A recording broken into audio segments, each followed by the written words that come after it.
Yes. Got 8 viewers already. Oh, do we?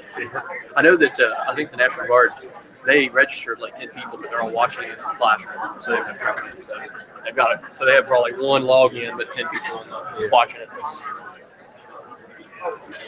Username for the wireless is the passwords and the Oh. Are you here? You said key on, and it's key on, right? I'm gonna mess something up and step. You have to walk this way.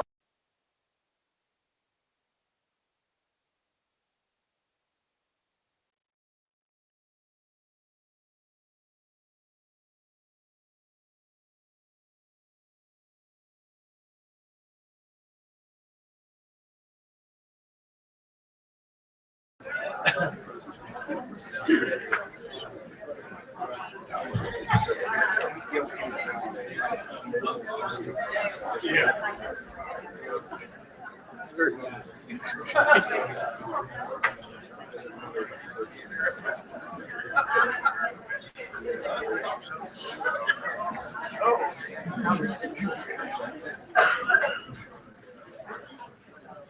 One moment, we're going to adjust the lights here. All right. You try again.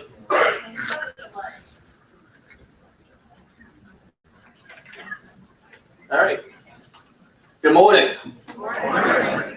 My name is Josh Spence, and I serve as the Chief Information Security Officer for the Office of Technology, State of West Virginia. And I want to welcome you here to this 2017 Cybersecurity Conference. Thank you for coming. As you may already know, October is Cybersecurity Awareness Month, and we put on this event to help provide information about what's going on in the cybersecurity world and how better protect yourself. Excuse me, I hope you find the information helpful, and I hope that you leave today more knowledgeable on how to navigate in our digital world. So to start today's event off, if you haven't noticed, we have a superhero theme. And so the first discussion I'm going to provide is a little bit about superheroes and villains and how they relate to our digital world. So let's get right into this. I'm going to start off with the villains. Now, I grew up with comic books. I like Marvel more than DC, but you can have your preference. And then, of course, as of late, this has become big business for the entertainment industry as movies are coming out constantly involving superheroes and all based upon literature and comic books. So to start off, who's villains? Let's name some. Somebody just throw them out. Magneto. The Joker. Who else? Penguin. Yep.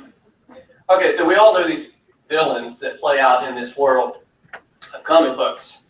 And although they have different superpowers, I think there's one trait that they, for the most part, almost all of them share. And I think that trait is that they're clever. They have cleverness. They are smart. They don't just randomly wreak havoc. They do it with a purpose. And they think about how they're going to do it.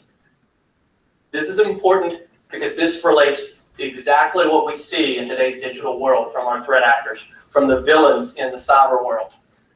And that's what we're going to talk about. So let's look here. They make plans, but really, if we're talking about villains, the super villains, they don't just make plans, they make diabolical plans. I mean, they have a big picture goal here, what they're trying to do. And when they do that, they think about how they're going to come about with their end goal. And of course, our superheroes on the other side, they're not perfect. They have an ability that makes them great, that makes them gives them the ability to combat these villains, but they also have weaknesses. Superman, what is his weakness? Everybody so shout it out. Kryptonite. Everybody knows Superman's weakness is kryptonite. These villains know our weaknesses, and they use to trick us, scam us, and exploit them. And this happens in the digital world. It's happening every day. And we are combated with this, and we need to understand what they are doing, and we need to understand our weaknesses so that we can better prepare ourselves and protect ourselves. What was the recent natural disaster that hit the United States? Hurricane Matthew. The great thing about our country and many countries in the world, when a natural disaster occurs, people come together. Communities come together to help each other. This is something that's great about our culture and great about what mankind does. The villains exploit it. Every natural disaster that occurs now, sure, you get great startups, whether it's a church or it's Red Cross or whatever volunteer organization that's raising money to help, the scammers are there too. They're throwing up their fake websites, asking for money, and it's all scam. They're taking advantage of our good nature. They're using their cleverness and our weakness against us. We need to understand why that's what they're doing, plain and simple. So let's reverse and talk about the superheroes. So name some superheroes. Who are your favorites? I heard Batman, maybe? Wolverine. Thor. Wonder Woman. Yep. All right, so there's lots of superheroes. They all have different powers, but they also share something similar. It's important to understand that they share selflessness. They're willing to sacrifice themselves to protect others. You see that in the superheroes that wear a mask. They wear a mask to protect the ones that they would put at risk, their loved ones, if people knew their true identity. Sacrifice when all seems lost and giving the ultimate sacrifice to protect and stop the villains. And that's how the stories play out. This sacrifice, this selflessness, is an attribute we need to ensure we empower in understanding our digital world. Let me explain what I mean by that. So what I'm going to ask for you to do, for you to sacrifice your time and attention. We get really busy in today's world, really busy with a lot of stuff, and then sometimes we wonder where the time went. But in the end, we don't have less time. We only choose to allocate our time how we choose to allocate it. So I need you to allocate some time. I need you to set some time aside to understand what's happening in our digital world so you can protect yourself, protect your family, protect your friends, protect your community. You want to learn, we need to understand, so that way we can protect. I'm going to go over a few digital superpowers that I wanted to just provide some oversight for, so that you have that basic understanding. It's not going to answer all your questions today, but you're going to have to put some time in. The great thing about our digital world is information is readily available. It's all over the place, it's free, and it's right there at your fingertips. So the answers are there. Put the time in to find them. So let's talk about a few of these digital superpowers you need to understand. Strong passwords. You've probably heard about this at every security event you've ever been to. Why do we keep talking about it? Because a lot of people still use 1, 2, 3, 4, 5, 6 as their password. A lot of people still use password and they substitute an @ symbol and some $ and think they're good. I'm telling you, you're not. It is the most common way in which they compromise your accounts, they compromise your information, they steal your money, and they perform identity theft. So you need to be able to develop strong passwords. I'm going to give you a couple tips on how to do that. The most important aspect of a strong password, because there's two ways in which they're going to compromise them. And so we're going to talk about the first way in which they compromise. The first way they compromise is, I'm going to have to go a little bit on the technical side, but basically your password is converted into a secret. When you plug it in, you hit enter, it converts it into a secret, and the computer knows the secret.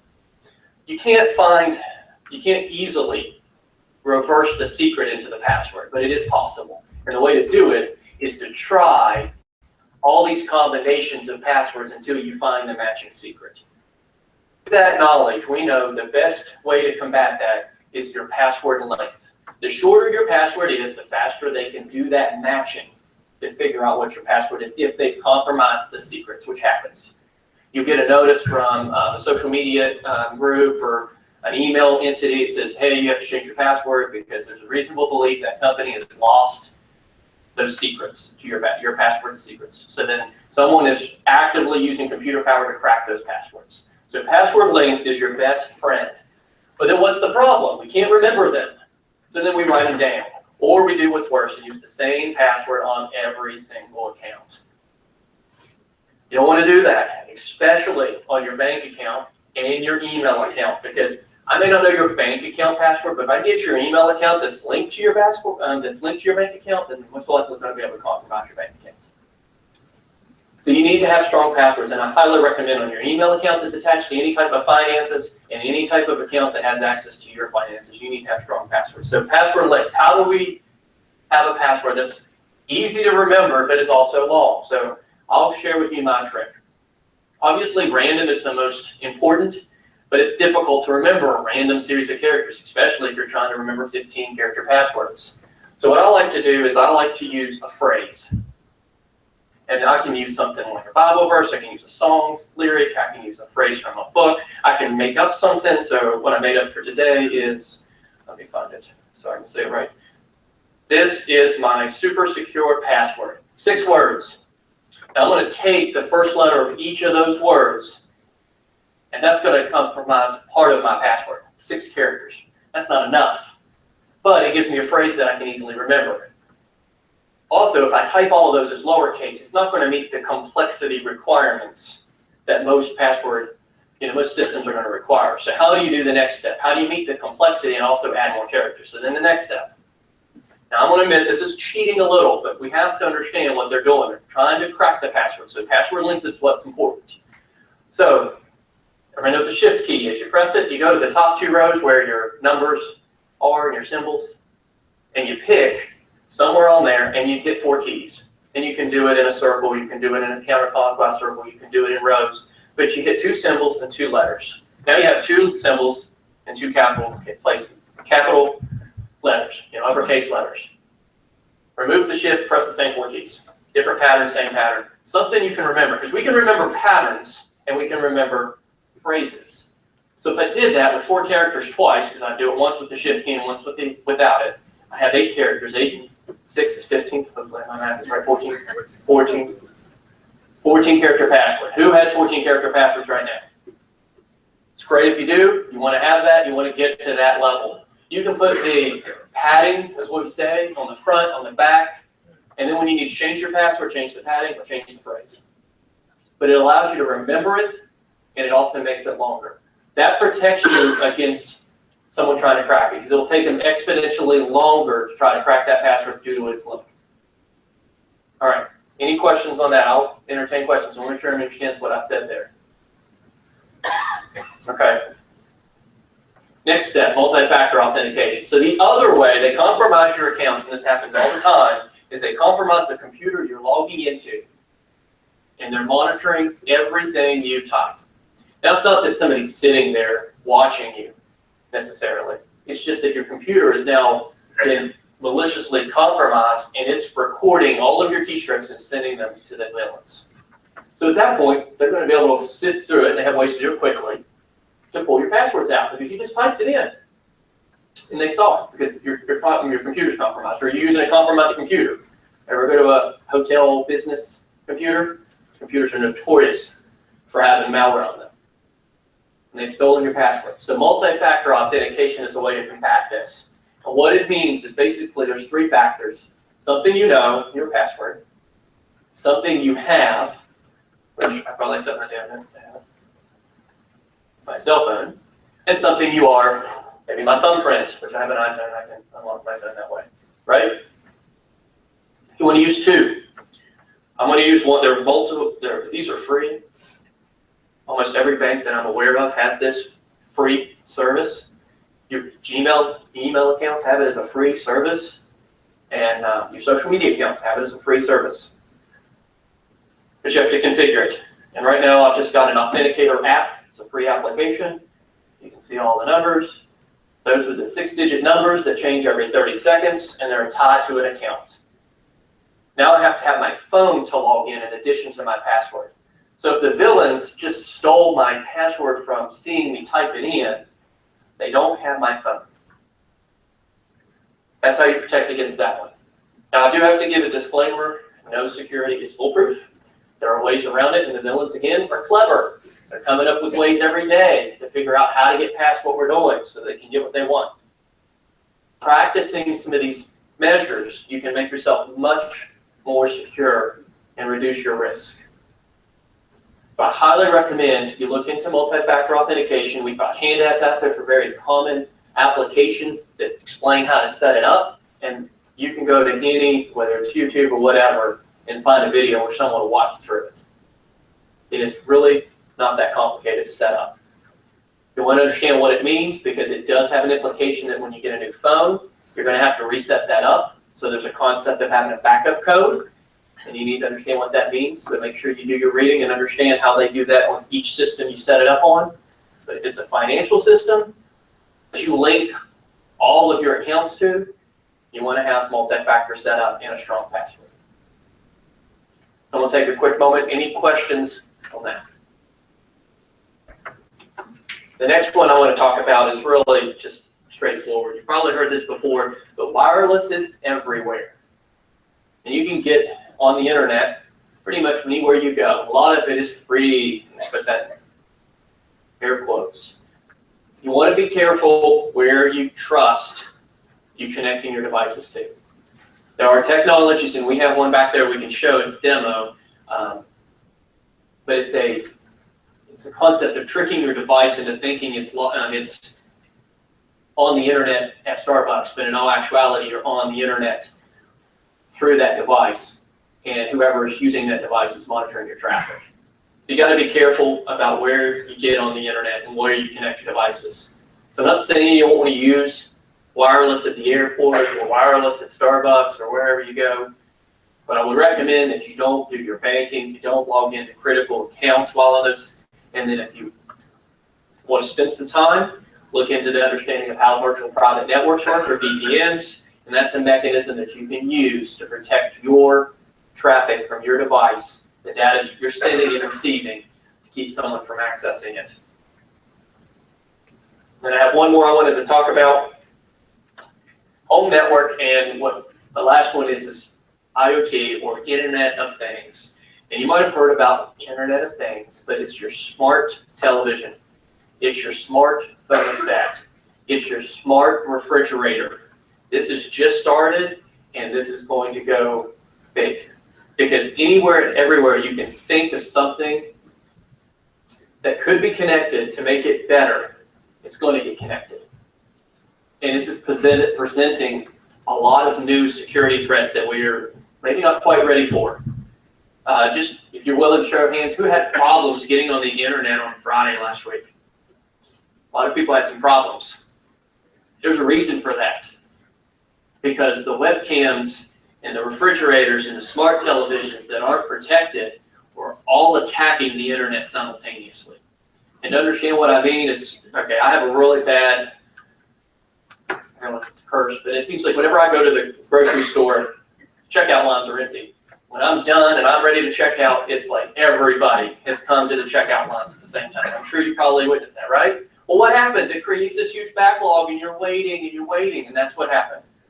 Basically, they used all of these devices, millions and millions of these devices, to all target the same system to talk to it and try to talk to it at the same time.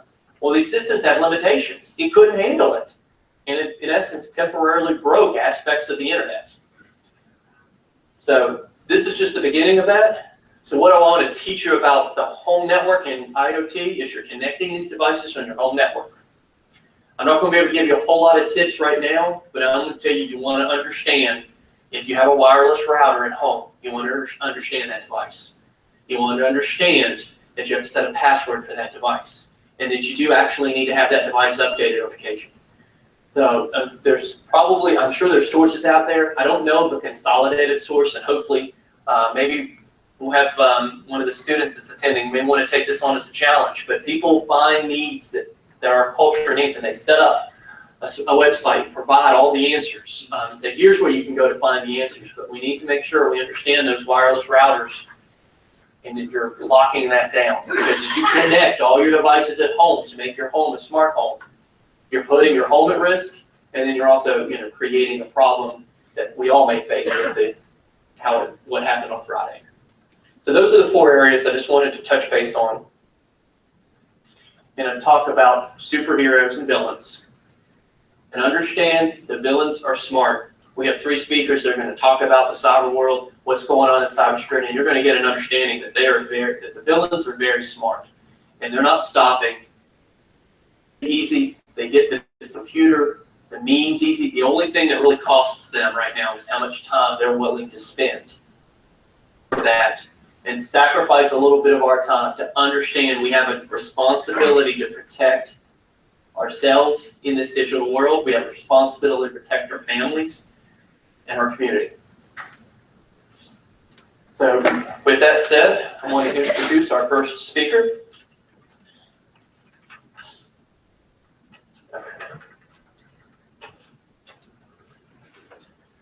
Keon Williams, who's from the NCC Group, has dedicated 2 decades to information security profession as a leader, educator, and mentor.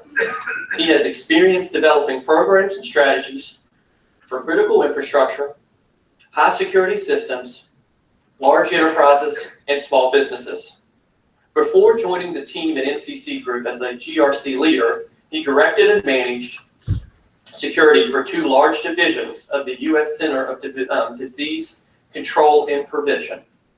He also led the Certified Chief Information Security Officer program at EC Council, where he had the opportunity to influence the training and certification of hundreds of global security leaders.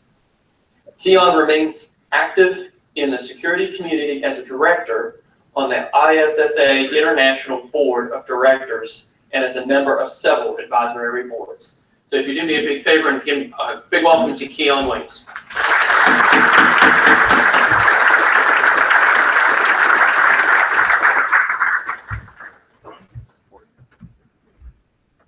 We don't have commercial interruptions, so please stand by.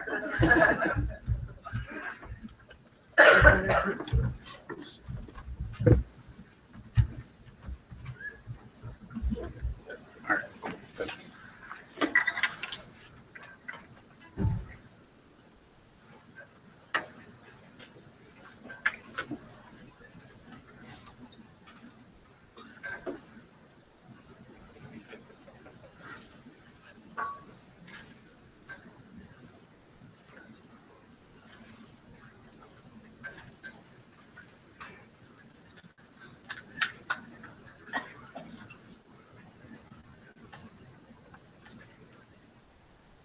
If this doesn't work, I'll have to dance for 40 minutes. Oh, and it works.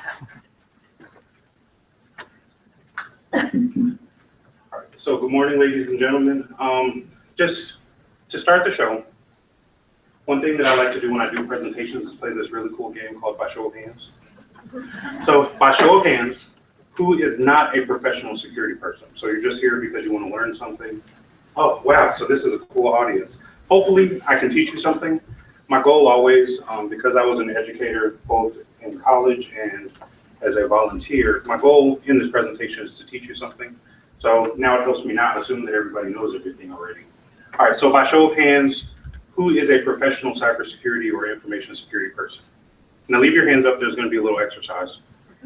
All right, put your hand down if you are the boss. You're a leader, you're a CISO, you tell people what to do. All right, keep your hands up if the answer is no. All right, put your hands down if you are middle management. So you're a director, you're a cybersecurity manager. You take the instructions from the boss and then tell other people what to do because you're in the middle and you don't have to deal with that problem. Okay, now leave your hands up. By show of hands, if your hand is still up, who is somebody that is an engineer, an analyst, an individual contributor that makes all the magic happen within the organization? You're wonderful. Thank you. Thank you. So the reason for this game was just to help everybody know what everybody else is doing. You know, most of the crowd is somebody who's just interested in learning about security. And as I said before, my goal is really just to teach you a few things. For those of you who are professionals, I understand how frustrating it is to go to a presentation and people stand up for 40 minutes and tell you things that you already know. So my goal is to put a different spin on it, so I'm not telling you something that you've heard before, and you don't fall out of your chair asleep, because that would be embarrassing for me. It says I'm boring, and it might be embarrassing for you because you have dozed off and fallen on the floor.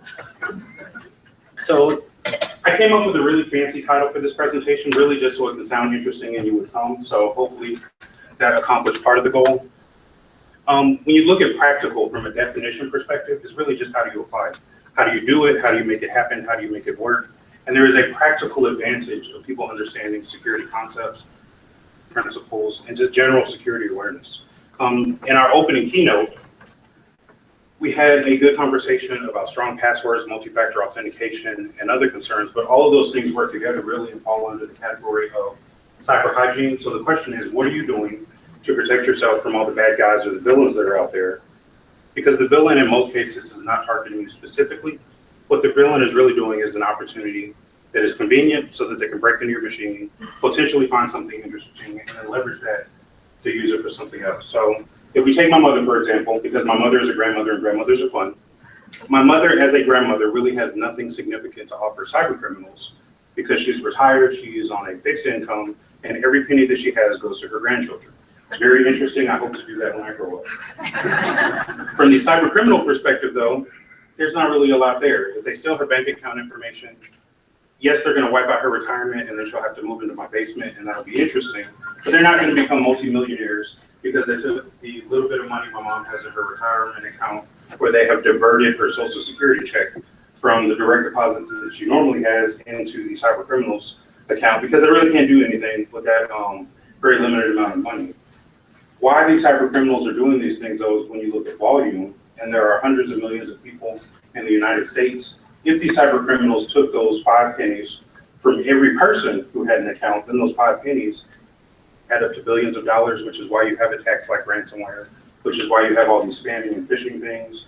I would like to think that I don't need Viagra, but I get 5 messages about it every day. And it's not because they're trying to target me from a targeted marketing campaign, but they're just sending out billions of messages every day, trying to find 1 or 2 people, because 5% of a billion is still a lot of people. It still exposes a lot of accounts, and it still creates an opportunity for the cyber criminals to generate some meaningful revenue for a little bit of effort. So without further ado, we're going to go through the presentation. If this clicker works, and it doesn't, but that's okay. So I'm going to walk around, and I'll lift my voice, and I will just walk back and forth. So we're making sure that I get exercise. Maybe I will realize the dream of returning my 6-pack to its natural form. Right now it's covered and insulated in a keg. It keeps me warm, but that is also okay. So the thought, if you are not a professional security person, and if you have a pen, because I used to be a teacher, I encourage you to write this down, because this is really the idea. We're not trying to create a situation where people are afraid to check their email, which often happens if you're a professional and you hire a super duper cybersecurity firm that comes in and says, I'm going to fix your security awareness training problem by scaring the pants off of every employee and not who wants to do any work. Human resources is not going to be happy with that. The business people aren't really going to be happy with that. You're going to stop generating revenue because people are afraid to check their email or click on a link or do a legitimate business process. That is really the antithesis of what we would like to accomplish with security awareness. From a security awareness perspective, what we would really like to do is make sure that people understand the risks that they're exposed to and then exhibit appropriate behavior when they encounter different stimuli in the environment. So one stimuli could be a message from somebody that you don't know or you weren't expecting it, and oh wow, there's this great message. Prince of Nigeria wants me to click on a message and send him some money, and for my effort, he's going to send me $1 million. Realistically, it's just a scam. It has nothing to do with cybersecurity. It is just using technology to facilitate a scam that has existed. And before we had technology, they used the telephone, and before the telephone, they had telegraphs, and even before then, somebody would come along with a cart that was full of cool stuff like soda pop and alchemy activities. But all of these are just scams that have transitioned over time and through history to expose people to opportunities to lose their money or to go to jail. And we really don't want any of that. I should walk around like a superstar with the microphone. That might be more effective. We'll see how that goes. Unplug the microphone. Oh, even better. Because walking up and down the stairs, if I trip, that'll really be embarrassing for me and for nobody else. Hello, can you hear? Oh, wow. All right, so I guess I can say that this thing is on. So what we'll talk about today, again, if you're taking notes, is the who, what, when, where, why, and how. And I'll give you some examples of how this works. In each one of these, there is an opportunity for you to take notes, again, because I'm a teacher and because I want you to remember this stuff. But it's a very basic conversation. If at any point you would like me to answer a question or you would like to have more understanding over what I'm talking about, like we're in school, just throw your hand in the air and wave it like you just don't care. And I will pick you and answer the question and do my best to lead you in the right direction. Perspective. That would be the place that we start. And I just have 3 basic definitions for you. So whether you are in the security community or whether you're just an individual that has to deal with all of these things, people are always throwing around the term security awareness training, and they're combining disparate things that have no direct relationship to each other. And every word has a different definition. So we all understand the definition of security, and so we'll leave that as the foundation. But awareness is not the same thing as training, and people always leave education out of the equation. So as you can see, and I will assume everybody can read, and I won't play by show of hands if you can't, because that's embarrassing, and my goal is not to embarrass or point anybody out. But you see on the screen that education exists to facilitate long-term retention. So if you are an employee in a company, and your employer does this awesome thing where we have a big conference room, where we have a computer-based training or some annual session, where they say, we're gonna do security awareness training. It's absolutely boring. And you're doing a CBT module, or you're listening to a presentation, or somebody stands up in front of you with a bunch of PowerPoints. It is a very boring session that is really just satisfying a compliance requirement. If you work in the federal government, NIST tells you that you have to do security awareness training every year. If you process financial records, PCI tells you that you have to do security awareness training every year. And this term security awareness training is a perversion of what the words actually mean. What your company really has a responsibility to do, and what West Virginia is trying to do with this event, is to provide some level of education so that you have an opportunity to generate long-term retention of facts or information, and then you remember those facts when you encounter them in the real world. Training is the opportunity to develop new knowledge or skills, and what your companies are really doing is saying, we're doing security or training to make you more aware of the bad things that are happening in the world, so that you don't click on links and it doesn't cost the incident response team hours and hours to figure out why this link produced this outcome that is costing money for remediation. Awareness as a function is really just to produce increased awareness or perception of facts. So if I've done the education part correctly, and if I've done the training part correctly, awareness is really just an opportunity for me as an organization, or me as a state, or me as an entity to remind people what they already know. So if we do our education session, and then you continue to be an employee, and then we do training, we develop new knowledge and skills, awareness is our opportunity to periodically reinforce the ideas that we have tried to insert into your brain and make you remember. It's kind of like before, everybody remembers resistance is futile, and if you forget, they remind you. And that is awareness that is presenting perception of the facts, because you can't get away once they happen. You may have noticed I'm an old guy and I'm a Star Trek fan, so it all works together. So, why? Why are we doing this? You may have noticed that my who, what, when, where, why is out of order, because it leads down a path that is going to produce something meaningful. And the first question is why. So as I've already said, your company, if you're an employee, is doing security awareness training, as they term it, either because of compliance is the most often answer. Sometimes they do care. Do care is the idea from a legal perception that you're going to do the same thing that another reasonable person would do in the same situation. And my company has an incentive to apply due care to security awareness training, because if we have a data breach and it's disclosed that we didn't train anybody, then my company is going under the bus and the executives are going to be fined. Executives don't like fines. It is no fun. It is extremely expensive. I have to give up my house in the mountains or my house on the beach. So I'm going to do due care because everybody else is doing it, and it is going to save me from a legal perception. And it's going to reduce the opportunity for people to take money away from me because I've done everything that everybody else has done. The other option is that training is valuable, and very few organizations approach security awareness training from this perspective, but this is the right answer. It's not really none of the above, because that would be crazy, obviously, because we have Security Awareness Month. And it can be all of the above in some situations, but the best answer is C. If you guys have to take a test afterwards, C is always the best answer if you don't know the answer. But because it is valuable, it's the best answer in this situation, because if your employees know what to do, they know how to do it, they know how to avoid stupid things, then they can leverage that at work where it matters for your organization, but then they can also leverage that at home. It is very disruptive when people have bad things happening at home, and then they're distracted by home when they come to work and they can't work because somebody stole all my money, I'm gonna lose my house, I'm gonna lose my car, all my credit cards have been shut off. That is a huge distraction. So employers have an incentive to share with their employees and their workforce what are the best ways to protect yourself. And oh, by the way, please do this at home because it's also pretty awesome. The end goal, I need water. So you'll realize when you talk for a long time that your throat dries up and then you sound like Daffy Duck, and that's also embarrassing.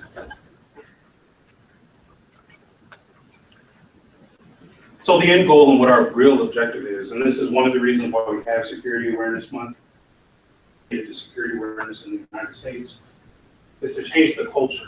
One of the ways that you change culture is by showing people, by teaching them, by demonstrating what is the right thing to do.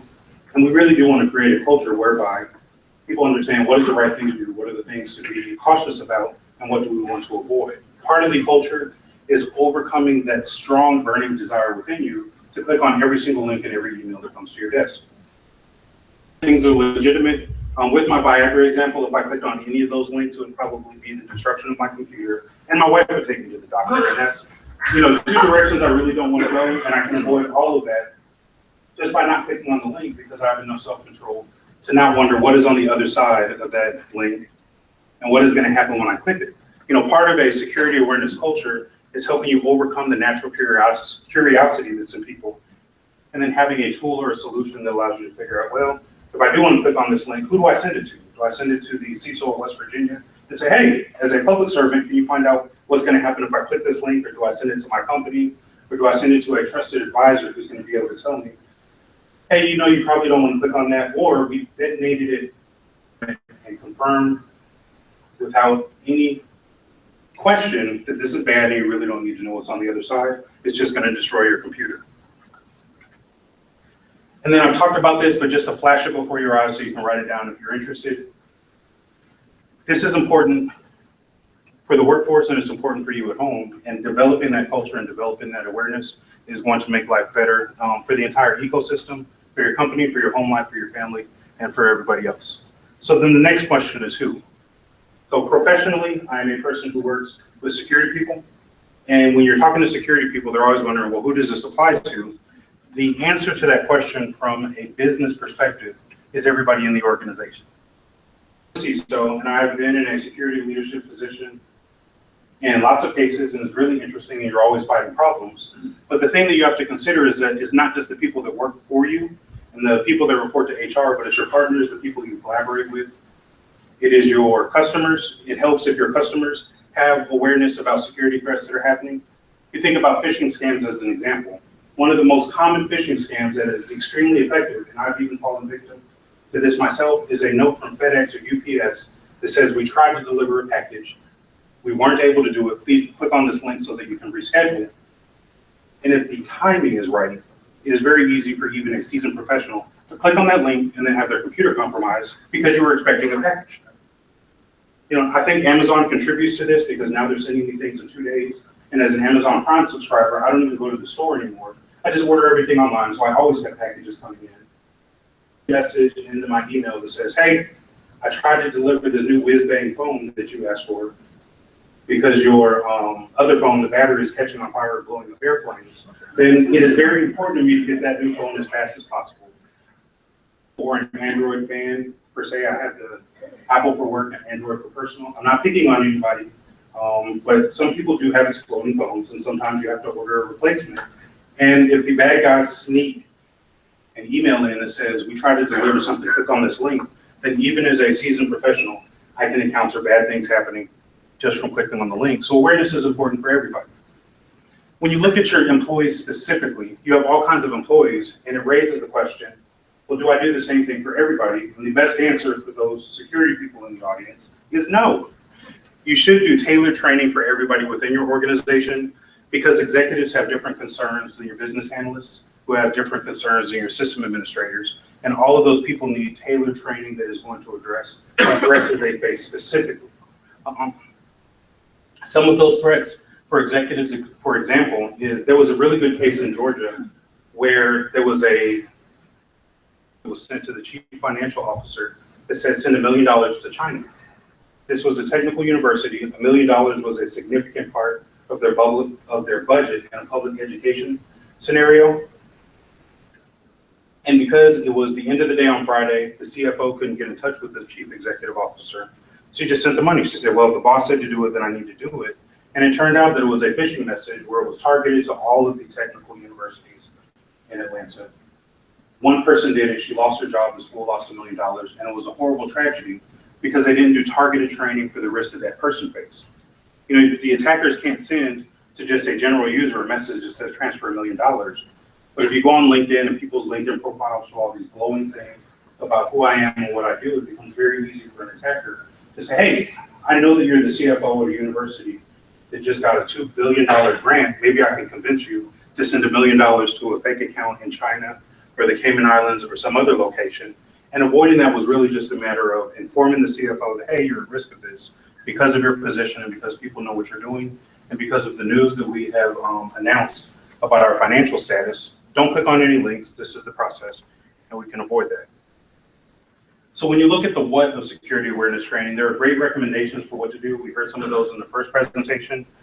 Some of the things that you're seeing here, if you did not look at the website, I've just taken these from the website for the conference. So strong passwords for length and complexity. The only thing I will add to this is as a security engineer in the past and as a technical person, length and complexity are only part of the equation. It is very easy to take equipment that was built for gaming computers and use that to break the password. In the past, I was able to break passwords on my cell phone. So length and complexity are only a part of the problem. One thing that you can do to avoid all of the things on this site is to use something like a password keeper. There are a lot of them that are free. If you are taking notes, I'm a fan of LastPass, but this is not a paid endorsement. But LastPass, LASTPASS, is a type of tool that allows you to have one password that you know, and then you don't know any of your other passwords. So the thing that LastPass does in function that is very valuable is once you enter your password for the tool, that tool automatically keeps a record and cryptographically encrypts all of your passwords, but it generates random passwords.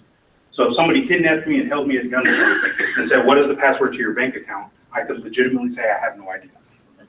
And that is valuable because then it makes it harder for you to share your password. It makes it harder for you to lose your password. It makes it harder for you to reuse your password. And within the LastPass tool, if you use it for all of your passwords, it will tell you when you've used the same password more than once. So then you've eliminated everything on the screen. Most of my passwords, Aaron and I were joking, characters are 22 to 25 characters, if the website will allow it. And I don't know any of those passwords. It's just a random generation string of characters, and it's up to 25. Which means mathematically it'll take 2,500,000,000 years for your current technology to break those passwords. I can change them once a year, it's no big deal. And it satisfies all my requirements for my personal use and for my business use of passwords. I would advocate that multi-factor authentication is the best solution, but not everything leverages or uses multi-factor authentication. Again, if you're taking notes, the FIDO Alliance is developing standards for multi-factor authentication. We're trying to make it easy for everybody, and FIDO is fast identity online. So if you just do FIDO Alliance as a Google search, it actually identifies consumer tools that you can buy so that you can have the capabilities that businesses have. And then you can just leverage that for Facebook, for your bank accounts, and for anything else that supports that kind of technology.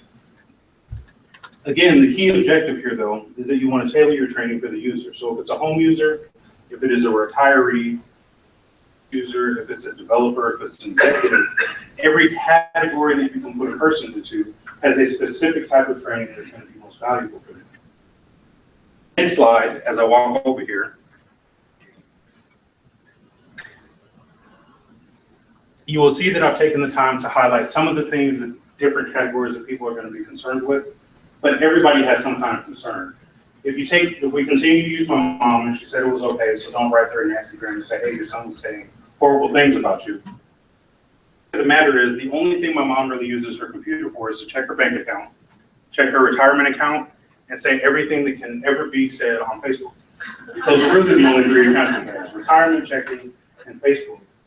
So for her, the tailored training that I would do is completely different than I would do for somebody else. We started with the password thing. Her password ended up being, I have 9 grandchildren.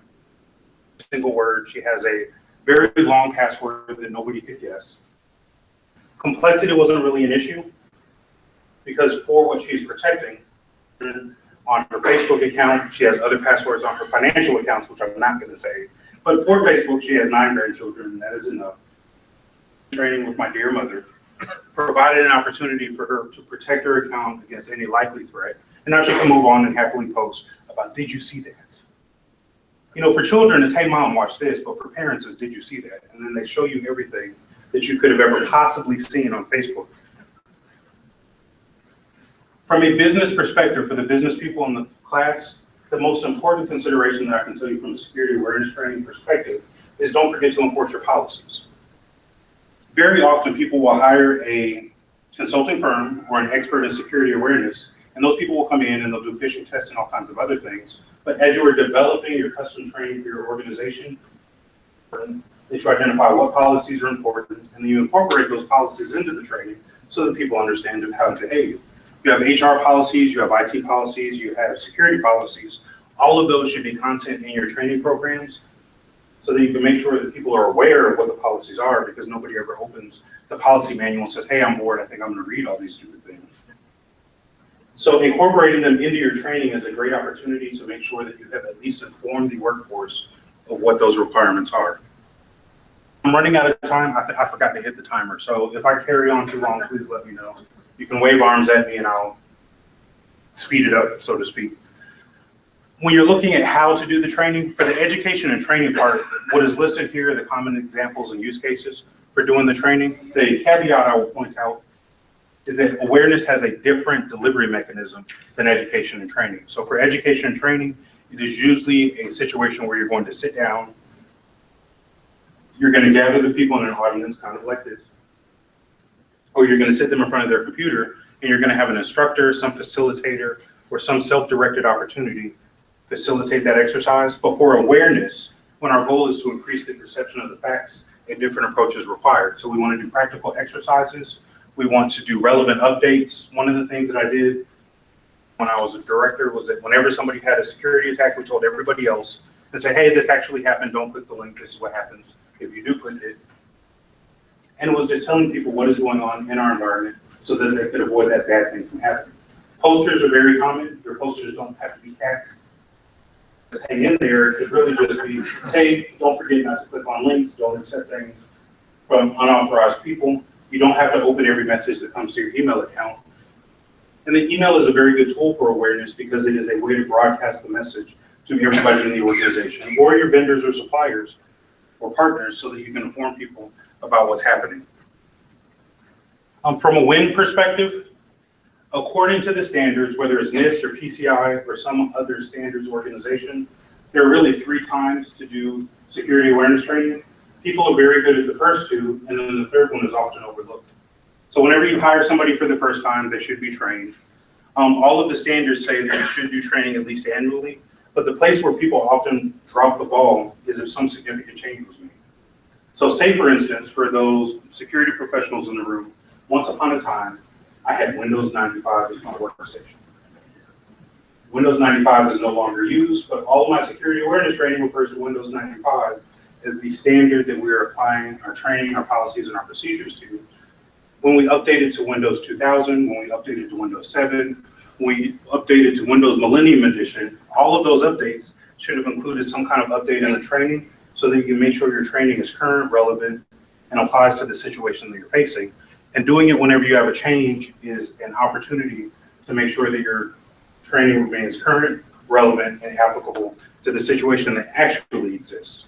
For you technical people, it's also like updating your run book whenever you change, because I can't have a run book for Windows 2000 and we've moved to 2012 server.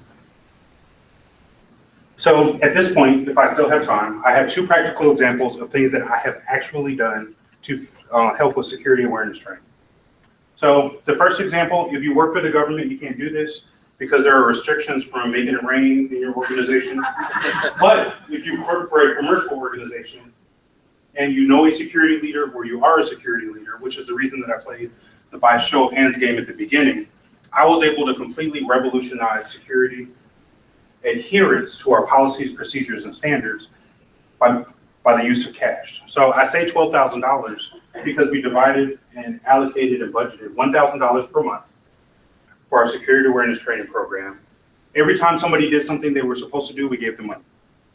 You know, if we have a policy that says don't allow people to piggyback and walk through the door behind you, everybody has to scan their badge on the card reader. If somebody stopped an unauthorized person and didn't allow them to go through without scanning their badge, you know, if it says don't open unauthorized email, or, you know, there is a specific situation that's going on and they inform the incident response team, hey, I saw this, this is fishy.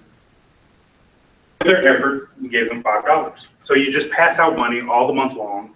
At the end of the month, whatever was left, it went into the pool for a lottery. And then everybody who won money was eligible for the lottery. People don't believe that you're actually handing out cash or that they're going to win a lottery at work, because that's unconventional. After you've done it the first month, people are like, hey, I need to start getting in on this so I can get my $5, $10, $20. $1,000 goes a long way in the month, depending on how many employees you have. The month we gave the money away as a lottery, and then we start over the next month. Winning in January does not stop you from winning in February. So then people get excited, like, ooh, I can get $5 a month or $10 a month or $100 a month just for following the rules and telling somebody about it. And we're just giving away the balance at the end of the month. By December, in on this, because everybody wants the money. And the outcome is that instead of spending a high price vendor $50,000 to come in and give people customized training, I spent $1,000 a month to get my users to behave the way that I want them to. Outcome for a very limited investment. Again, I couldn't get away with this at the CDC because the government had standards about making it rain, but at a commercial organization, when you're doing your strategic planning and you're figuring out your budget for the year, you can just say, I need $12,000 for security awareness training, and I'm going to spend it on this instead of paying vendors to come in and scare the pants off the people so that they're not checking email and not doing their jobs. The second example, and this is going to be my wrap up because I assume I'm out of time. I feel like I've been talking a long time.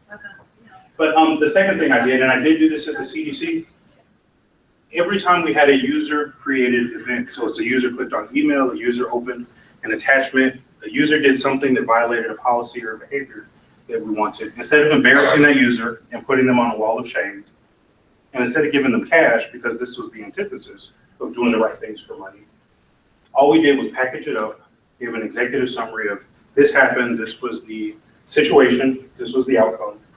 And we emailed that out to everybody and then just put it in a newsletter and said, these are things that are happening that are bad. Please be aware of it and don't do it. And just by sharing that information, I think on my resume, it says I was able to drive user-generated incidents down by 20% over 3 years. And it was a real 20%, not a pretend 20%, because you know people make numbers up on their resumes. But it was a real 20% over 3 years. People, things that were happening. So it was okay that it happened the first time, but we reduced the repeat incidences of the same activity. You know, if one person gets a phishing message and clicks on the link, malicious software on their computer, all we did was package up all the data after we finished the incident response, email it out to all the users and say, hey, one of your colleagues, we're not naming any names, we're not embarrassing anybody, but this actually happened in our environment. Please don't do it. We already know what's going to happen. Behavior just by communicating. So if I have any time left, I'm happy to answer any of your questions. If I'm out of time, unfortunately, my job thought it was a good idea for me to fly to Columbus instead of Jaeger. So I have a long drive ahead of me this afternoon. But I'm happy to answer any questions that you have via email. If you choose to reach out to me on LinkedIn or Twitter, my Twitter account is personal, so you're going to see some interesting things unrelated to work there. But it is my pleasure to answer any questions if I have time, and if I don't, please reach out to me, and I'm happy to answer your questions remotely, virtually, or via phone call if you so choose. And so I assume that there are no questions. I have blown you away, and you're just speechless. Oh, excellent. I thought I was going to be able to drop the mic and walk off the stage. What's your recommendation for home personal security? Home security is Like extremely Kaspersky difficult. or McAfee or Best? So, I'm a small business owner, and every time I try to buy an enterprise solution, but I only need 10 licenses, the companies all laugh at me and say, we don't have that for you. So, behavior is one of your best tools. As far as antivirus solution, which is the category that you mentioned, antivirus is only 13% effective at its best, even in corporate environments. So it's really just giving you a blanket to keep you warm and cuddly. It's not actually doing anything for you. Now, no disrespect to the antivirus vendors, and they're coming up with this cool thing called next generation antivirus, which means they change the behavior to include heuristics and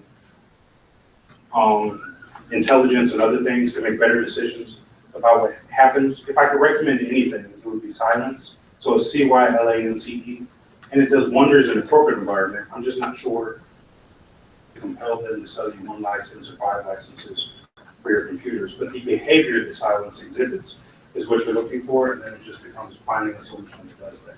So they're not the only vendor.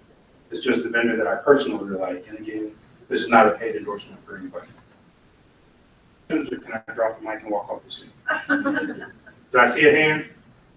Don't be afraid. I'm a nice guy. People are afraid to run into me in a dark alley, and they kind of turn the lights down, which is weird. But I really am a nice guy.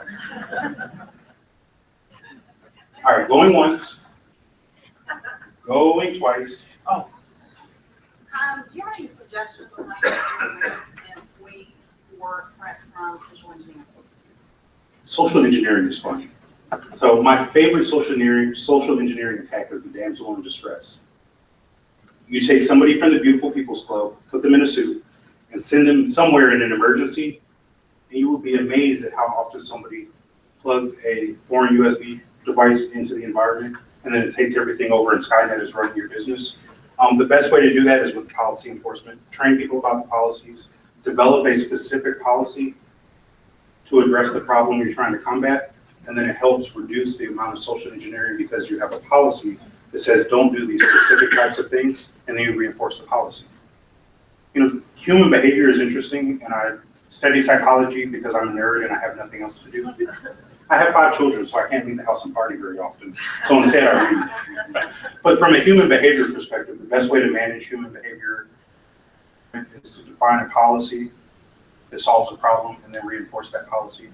So if your social engineering concern is that people are just going to call up and do pretexting, then have a policy that says this is the specific criteria by which we will facilitate the distribution of information that you can only get if you're inside.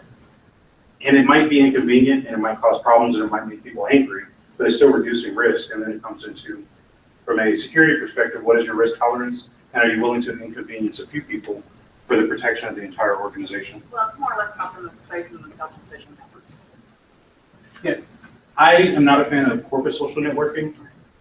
And one of the things we did with one of my companies, we just set up 2 networks. So we had a corporate network. You can only use corporate devices on the corporate network. If you want to do social networking, do it on your cell phone. Here's a Wi-Fi inside the environment so you don't have to use all your minutes. But then the thing that we did to counteract that was if you're not meeting your deliverables, then we will have to show you the door because you might be doing social networking instead of working. So you have the freedom, just use that freedom wisely. All right, so I was on going twice and then I had a question, so I'll start over. Oh, question, this is fun. For someone that might be looking into moving into the cybersecurity field, what would be some certifications that you would recommend for someone doing that? So I will preface this with, although I work for a certification company, I hate certifications. So EC Council was previously my employer, and I was in charge of the Certified CISO program, and Certified Ethical Hacker is probably the thing that EC Council is most known for. But all of those certifications are rubbish, if I'm being honest, because the certification industry is trying to define what a security professional should be doing. I lean more towards academia, so one of my degrees is in technology, and I like degree programs better because it allows you to evaluate how does this really work, what is it like in the real world. Your professors are usually very smart people, and they're not just trying to get you a bare minimum certification. From an HR perspective, HR cares about the CISSP, and HR cares about the CEH, technical person, And you can get those because they're complementing what you're doing from an HR perspective, trying to gather or gain employment. But from a, is this going to make me a better security person? Well, they have lots of certifications. And them coming to me in an interview, because HR use those as qualifications, by the time they get to me in the interview, they have no idea what they're talking about. SSP asks all kinds of random questions. Like if you look at physical security on the CISSP exam, there is no reason that anybody really needs to know, unless it is your full daily job, the distance in meters that you fence should be from the perimeter, the height of the lights and the distribution of lights around the perimeter, but that's the kind of question you get on the certification. So I think it's a balance thing, and Human Resources is looking for CISSP. Almost everybody I know who is a professional security person has one. I only maintain mine, so I never have to take that stupid test again. But not because it offers any value at the point that I am in my life, but entry level is probably going to help. Actually, entry to mid level, because again, as you move from job to job, that is the first thing they look for, even if it means nothing. And of course, that's my humble opinion. I'm sure ISC Squared would disagree with me, but they're in the business to sell a certification, not to do professional development for security people. Did my answer to any question spark a new question? If I still have time. All right, so I will assume I'm either out of time or I've exhausted all of my answers to your questions. I thank you very much for your attention. My slides I'm going to give to Danielle, so if you want them, they were designed to be educational tools. I could have just got up here and talked to you for an hour. But if you'd like the slides, just reach out to Danielle and the IT people in West Virginia, and they'll be happy to share them with you. Thank you very much.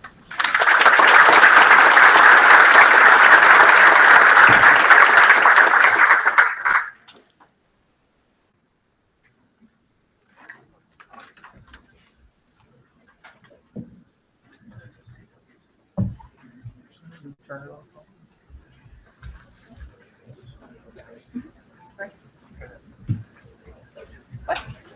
Not working? All right, we're going to take about a 15 to 20-minute break. We have some refreshments outside and some fresh drinks. The restrooms are past the blue wall over on your left. We'll be back in here in 15 minutes. This didn't turn on. I got the power button in my lap. Oh, you know what? I held the mute button. You held it, yeah. I have a fairly loud voice. Yeah, they do.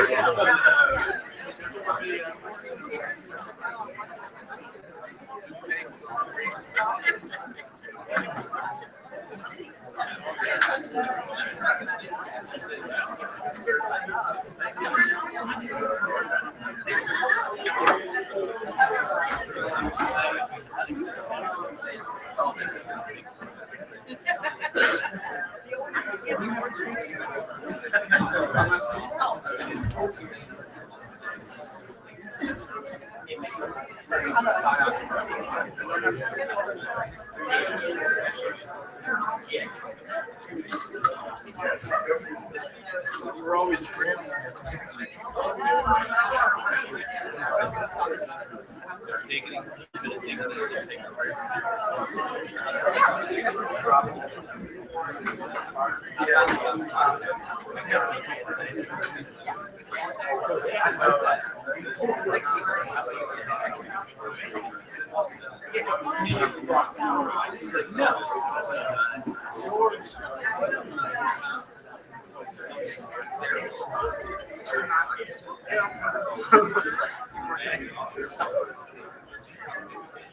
It's a little dark in here for the speakers.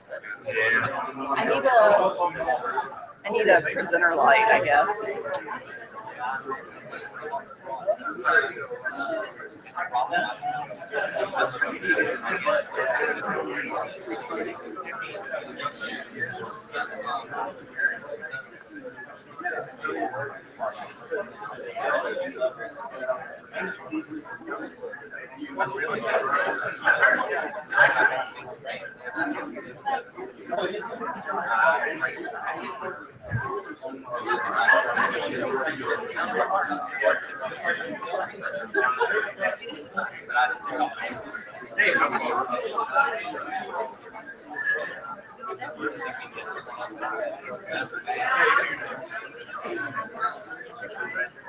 Probably doing this sooner rather than later.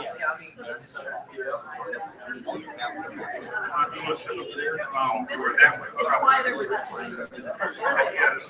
See, now I really need to know. I was joking earlier. Oh, right. Here, so before I forget. Until I'm dead.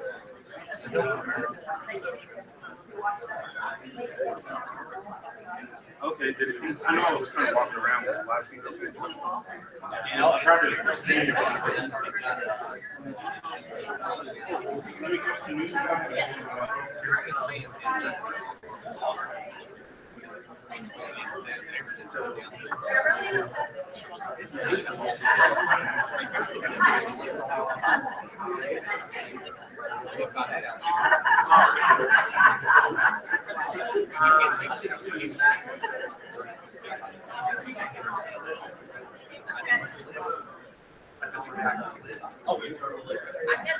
I guess when they first went, they wanted to go back. I guess from there,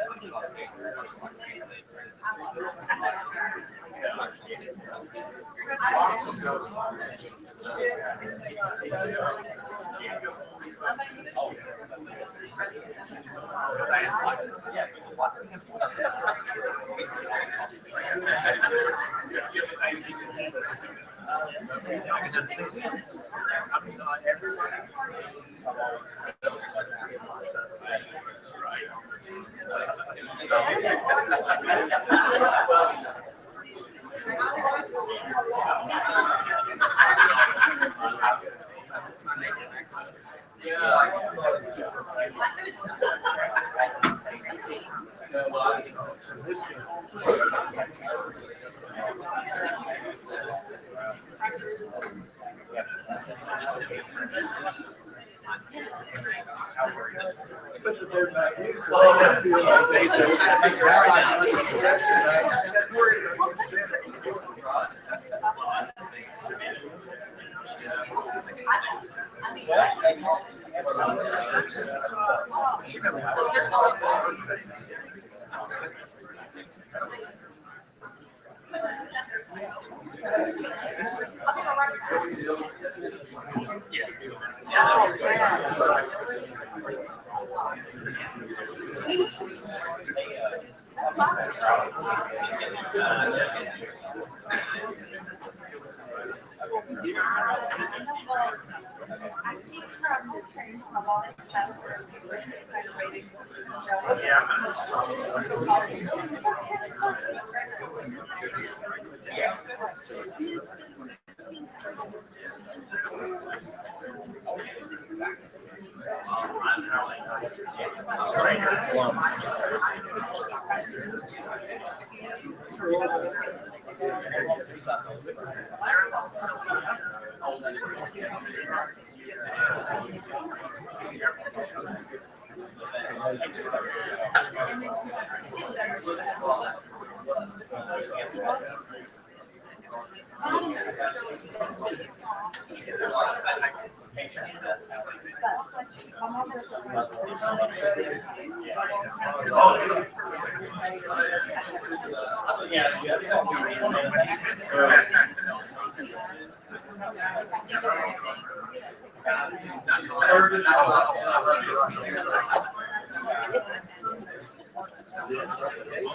She lets me know.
Where's the Josh? Did it actually?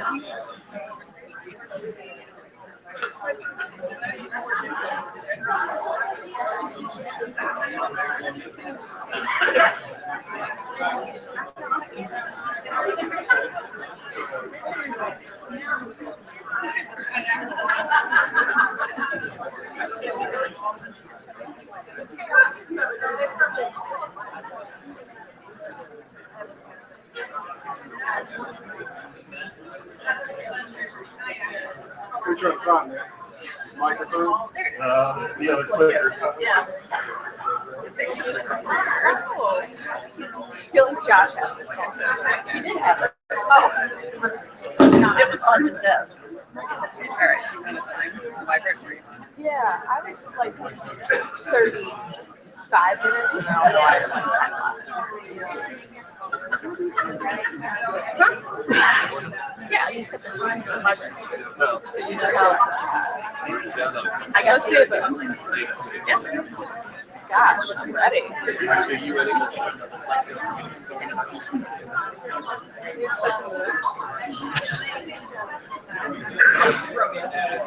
Yeah, it was a little bit.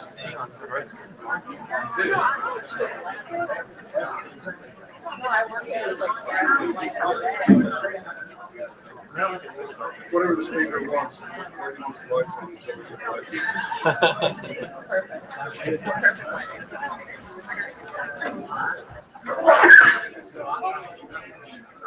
Okay, if you take your seats, we're going to start again.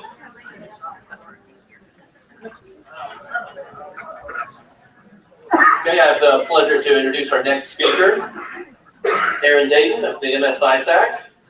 Aaron is the Senior Program Specialist for the Multi-State Information Sharing and Analysis Center, a division of the Center for Internet Security. In this position, Aaron manages hundreds of MS-ISAC accounts and serves as second in command for the account management unit within MS-ISAC. Under Aaron, the MS-ISAC has greatly expanded its membership during 2015, including significant increases to the membership in key demographic areas such as critical infrastructure, higher education, and law enforcement. She is responsible for managing all aspects of member relations for her accounts, working with government associations, and conducting outreach on behalf of MS-ISAC. Aaron fosters relationships with all of the MS-ISAC's stakeholders in an effort to enhance collaboration and information sharing for the collective benefit of all members. Okay, welcome, Aaron. Thank you, Josh. Hi, everyone. So my name is Erin Dayton, as Josh said. I come from upstate New York, so I was hoping it was going to be a little bit warmer here. It's not. It's actually the same exact temperature here this morning as it was at home in Albany. So that's all right. I'm happy to be here and happy I wore my coat down on the flight. So and we come from a pretty long couple of acronyms. So the MS-ISAC is our acronym, and it stands for the Multi-State Information Sharing and Analysis Center, which is federally funded through the Department of Homeland Security. So I'm going to talk a little bit about that today. It's tailored specifically to state, local, tribal, and territorial government entities. It's a free resource that's available to you, so if all of you pay your taxes, or you don't, I don't need to know that, you have the ability to use this as a resource. It's free. I constantly am talking with Josh, with Danielle, and they make use of everything that we have to take advantage of. So I'm going to talk about that today. And I'm also going to talk about all of the threats and trends, as if I put it into sort of how we're discussing them today, what we see in relation to government specifically. I also know that we have some private sector entities that are here today with us. So, I mean, in general, everyone's facing the same sort of attacks. You know, the villains don't change if you're government or if you're private sector. Potentially the attack vectors might change a bit, but everything is going to be probably the same sort of message that you're going to hear all day long. So any sort of example that I'm going to set forward today is a real life example that we've seen through the MS-ISAC, through monitoring and managing and working with all of our partners in the government space. So, as I promised, to tell you a little bit about the MS-ISAC. The Multi-State Information Sharing and Analysis Center is federally funded through the Department of Homeland Security to help all of you. We're really here to provide resources, prevention, protection, response, and recovery for all of you for no cost. I promise It's free, I promise.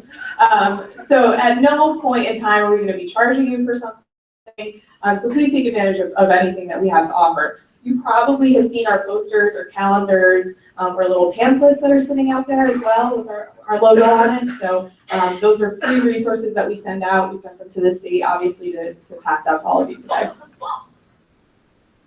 Who is it that we serve? All state, local, tribal, and territorial government entities. So we have all 56 U.S. states and territories that work with us through information sharing, as well as 78 federally recognized fusion centers, more than 1,000 local governments, which sounds very small, because we all know that there's tons and tons of local governments across the U.S. But that represents about 47, 48% of the population. So all major cities, metropolitan areas. We're trying to scoop up all the little counties and cities all over the United States as well. I'm sure there's plenty here in West Virginia. So of course, locals include much more than just a county government. That includes small police departments. It includes the airport I flew into. It includes transit authorities, if you have any public transit authorities in the state of West Virginia. Public education, so any higher ed or local county colleges as well. Any of those individual entities can be members as well. So how do you know that you're a target of any sort of attack? Well, the reality is that if you're connected to anything, you have a wireless router, you have a phone that's not a flip phone that can't connect to the internet, it's a track phone maybe, you are a target. It just takes one connected device for you to be a target. And so I think he was talking a little bit about sort of interconnectivity, and Josh was also talking about, how is it that they're conducting a DDoS attack with all of those sort of free devices? Well, there's something called Shodan, which is essentially a Google for hackers, which makes it just really, really easy to identify systems that maybe they don't have passwords, or you have a standard password that you haven't changed on your wireless router, and so they can exploit all of those vulnerabilities. So just as easy as it is for us to use the internet, it's just as easy for the internet to be used against us as well. So why government? Why is it that everyone in this room trying to do their due diligence, their due care, is being looked at to get our data? Well, I mean, it's pretty obvious. Our data is monetarily used against us. We all have a price. I think there was a movie or a show at one point that had the number above your head as to when you were going to die. We all have sort of a number or a budget on top of our heads. It's associated with the Social Security number or our fingerprints or our birth certificate or marriage license. Anyone here healthcare related? County government that's associated to healthcare or anything like that? So healthcare records have a higher dollar amount associated with them. Identifying any sort of HIPAA information. A lot of county governments are still associated with hospitals. So all of that information is pertinent, and it's great information that they either want to use personally or they want to sell on your behalf and make a profit. So affected entities, that's everyone. It's a 911 district. It is a city, it's a town, it's an airport, it's a transit, it's a bus, and it's a capital that you guys have. Heard all about the gold leaf that's on top of it when I came in. Pretty incredible. So vulnerabilities, what is it that these specific attackers are exploiting in order to get all of your data? These villains, if you will, are exploiting what Josh talked about as weaknesses. So these vulnerabilities are weaknesses that are being exploited and thus getting all of your information and taking advantage of you. So vulnerabilities, what we see through the MSISAC, we have a free incident response that's available to all of you, and I'll talk about that a little bit later. So we do hundreds and hundreds of incident response cases every single year. Found is that almost 99% of them come from your systems not being updated or patched. And no one likes that answer because they want the silver bullet, or they want me to be able to say, if you secure $1 million budget and you buy this one thing, everything's gonna be fine. But this is the unsexy, boring answer that I'm gonna give you, but it works. You know, run updates, if you have auto updates. So I know someone was talking about home systems. Someone had a question about that. I would suggest that running auto updates is the best way for you to sort of secure vulnerabilities in your home environment. So making sure, you know, your Microsoft Word is up to date, Excel, macros. So when you pop up an Excel file and it says enable macros, you want to be sure that you're running up-to-date systems in your network.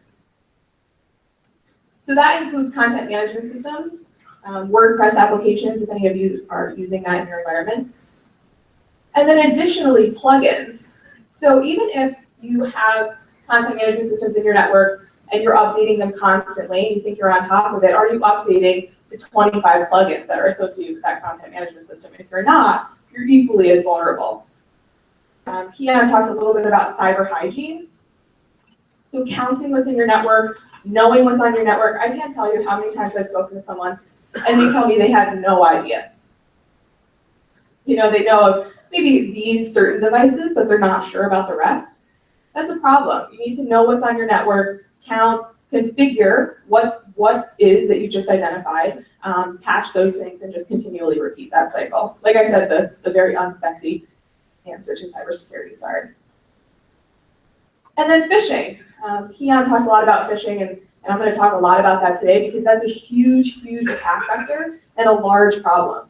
So content management systems, your server, your web programming language, no matter how much you're doing on that realm, if you're not educating your end users and people are still clicking links, you're equally as vulnerable.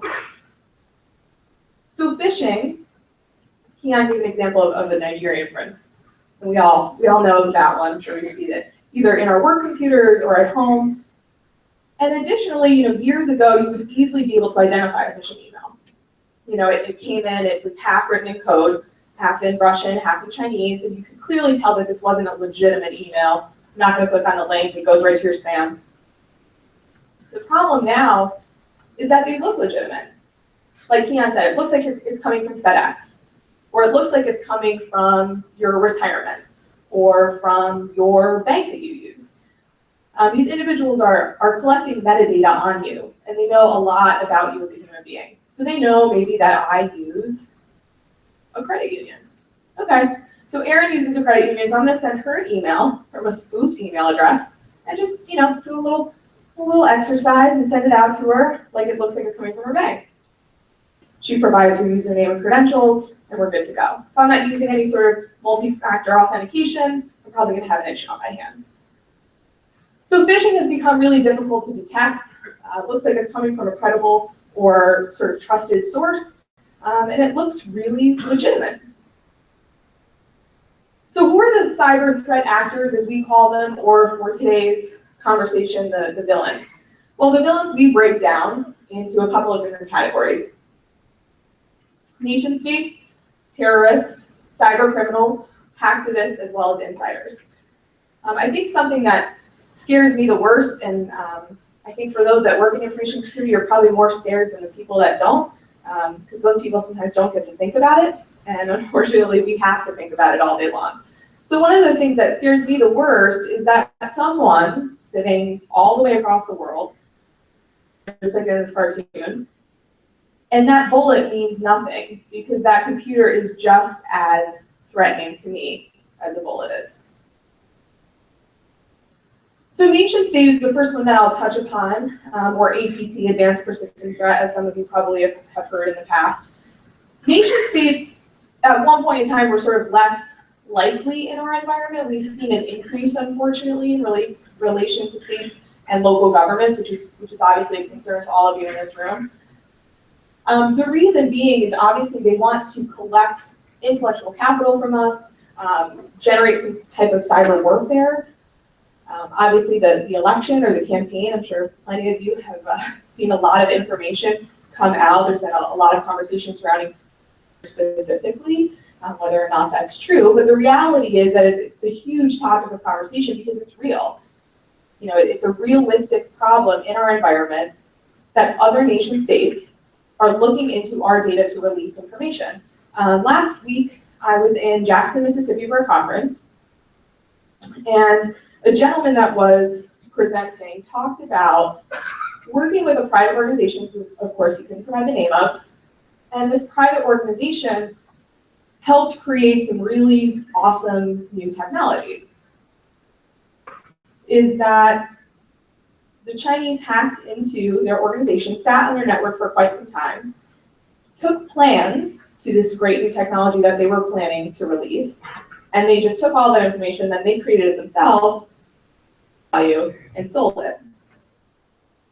You know, it doesn't seem like it's a huge deal. It is. You know, a lot of the research and development that went into those plans didn't need to take place on the Chinese end. They just took our plans, moved over there, sold it, and now they're making a profit from it. So an example of something that we've seen through our monitoring is a specific nation-state campaign that occurred from April to May in 2016. So this was one specific campaign as an example, and provided a little bit of content on the screen here. Typically targeting an out-of-date software, a Destiny software, which is typically run by K-12 school districts, was being exploited. And as an impact, about 103 entities were impacted by this. Like I said, for the majority, it was K-12 school districts because they were running this software. So the individuals that were affected were the entities that weren't updating that particular software. It was out of date, they weren't patching. Like I said, the unsexy stuff that they needed to do to secure their data. And the main concern that we have with the MSI stack for K-12 school districts, even colleges, is that it's what I call young data. So young data means really, you know, it's young. It's based on young children. And so the issue that we've seen is that they're getting information, young children, social security numbers, and then they're taking that information, selling it or using it themselves, opening up credit cards, and then that child doesn't know anything about it until they go to college to take out a student loan. They have a terrible credit score all of a sudden. Why is that? 18 years old, never had a credit card, you know, maybe use mom or dad's debit card, have some cash in their pocket. It was stolen when they were young and has been used this entire time. Another nation-state spear phishing campaign that we saw, and I posted an example, so hopefully you guys can see it. If you can't, I'm happy to break it down a little bit for you. So what I talked about earlier, it appears credible, looks like it's coming from a trusted source. So it looks as though the particular email account is in relation to an agency director. So like Keon talked about, you know, it's easy to get a lot of information online. Use the internet, it can be used against us. So you're providing information on your title, your name, your phone number, your email address, all that information. They can take that information and use it against you. So this appears credible. It's a spoofed email address, has the correct title, has a work-related subject, so it looks legitimate to open. And then additionally, of course, they provide sort of an expected business need. You know, you expect a package. You know, you're going to open that Amazon email or that FedEx email because it's something that you're expecting. You're expecting a business need, there's an expected topic, and thus you're more inclined to click on the link. First, we suggest hovering over the link, making sure that it's a legitimate link, and then additionally copy and pasting the link. Don't just click directly on it. If you copy and paste it into your browser and it's not legit, it's not the same link that's in that email address, obviously don't move forward in that expedition. Additionally, there's an example of an implied relationship. Good to talk to you again. I appreciated meeting you at that conference. I hope all is well. I sent over that thing we talked about. Like I said, it appears legitimate. It appears credible. And because you really met Rebecca, you're going to open it up. You guys did talk. Maybe you forgot that she was going to send you something. So you just have to be really, really diligent. So additionally, as we talk about nation states, threat actor groups, This is an example, obviously it's not US based. This is the reality. So that's sort of the main concern. Luckily we have a good a country behind us that works to stop things like this. However, this is a reality across the world. So Ukraine's critical infrastructure was by a threat actor group from Russia.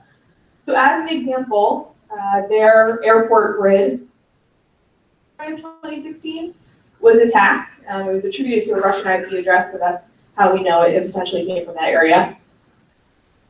And then they ended up linking it to their power grid being shut down in 2015. So they correlated the two, and what happened with their power grid is that it was hacked into, and as a result of that, 80,000 customers lost power for over 6 hours. With that little cartoon, you know, it's funny and it's easy to look and laugh at a little bit, but it's just the reality of things. Someone can sit behind a computer all the way across the world and turn off my lights. I'm not interested in that. So, you know, we really have to present ourselves in a protected way and be able to prevent these attacks here. So next up is cyber criminals. These individuals are financially motivated, no surprise there. We've seen a huge increase. Keon talked a little bit about ransomware. We've seen a huge increase in that in 2015. It's continued into 2016. Hopefully we can do something to combat it in 2017, but unfortunately, it's just a continued profit area. So here's an example of a tech support scam. Someone asked about social engineering. So this is sort of one of those particular items. Social engineering can obviously come from a lot of different ways. It can come from a physical individual walking into your building, being able to put a USB in your network. I mean, Keon talked a little bit about that. It can also be someone calling in and asking for information. It can be something like this, where they're asking you to call outbound to provide information. And it also can be a simple phishing email, like we talked about. So this particular tech support scam exploited a vulnerability or a weakness. As Josh talked about, the villain exploited a weakness and was able to get into your computer, and thus this was displayed on your workstation. So typically, you see something like this.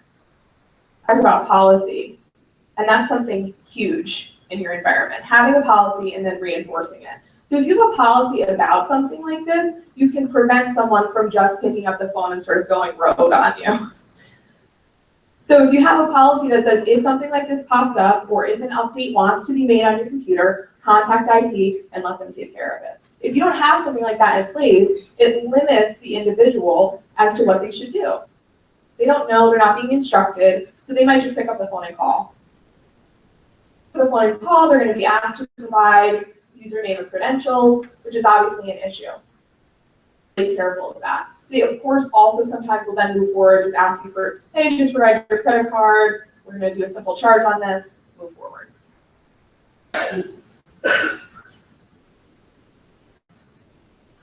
Business email compromise. So Keon also talked about this,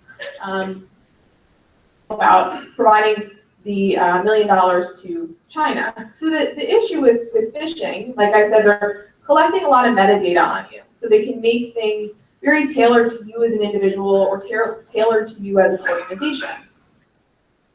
The other difficulty is they're aware. So as human beings, you want to provide. You want to be a good worker.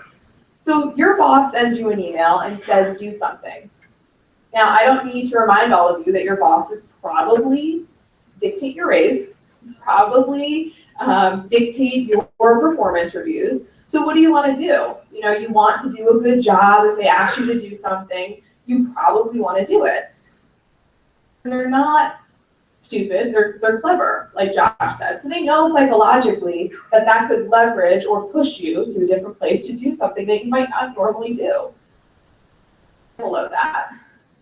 A business email compromise, this is coming from a CEO or a senior executive. It appears credible. It's coming from your boss. So you want to satisfy whatever it is that your boss is asking of you. To someone in the finance department, there's a sense of urgency. Hey, I'm over, doing international business travel. I really want to secure this deal right now. We need cash on hand. Please wire it to me. There's an abrupt text. They might even give you a phone call as well to solidify that. So that's obviously a point of contention and a main issue. So again, policy and reinforcing that policy. If you have policies in place that state the only way we can provide or wire cash or send a check or do some sort of deposit into someone else's account is that we have to go through step 1, 2, and 3, stop you here. If you don't have a policy in place, what's going to happen? Same as the tech support scam. Okay, I can't get a hold of that individual to do sort of a personal multi-factor authentication. What I'm going to do is just go for it. I'm going to send them the cash. They asked for it. It's legitimate. It's the same email address, right? They wrote to me by name. It must be real. So if you have a policy in place and you're enforcing that, that's also going to limit these concerns. So if someone sends this, you have to contact that individual. You can't contact an individual. You contact their counterpart or the finance department or CIO or CISO. If you have policies in place and you can move forward through that and provide employees with a realistic goal, that's probably going to help you as well.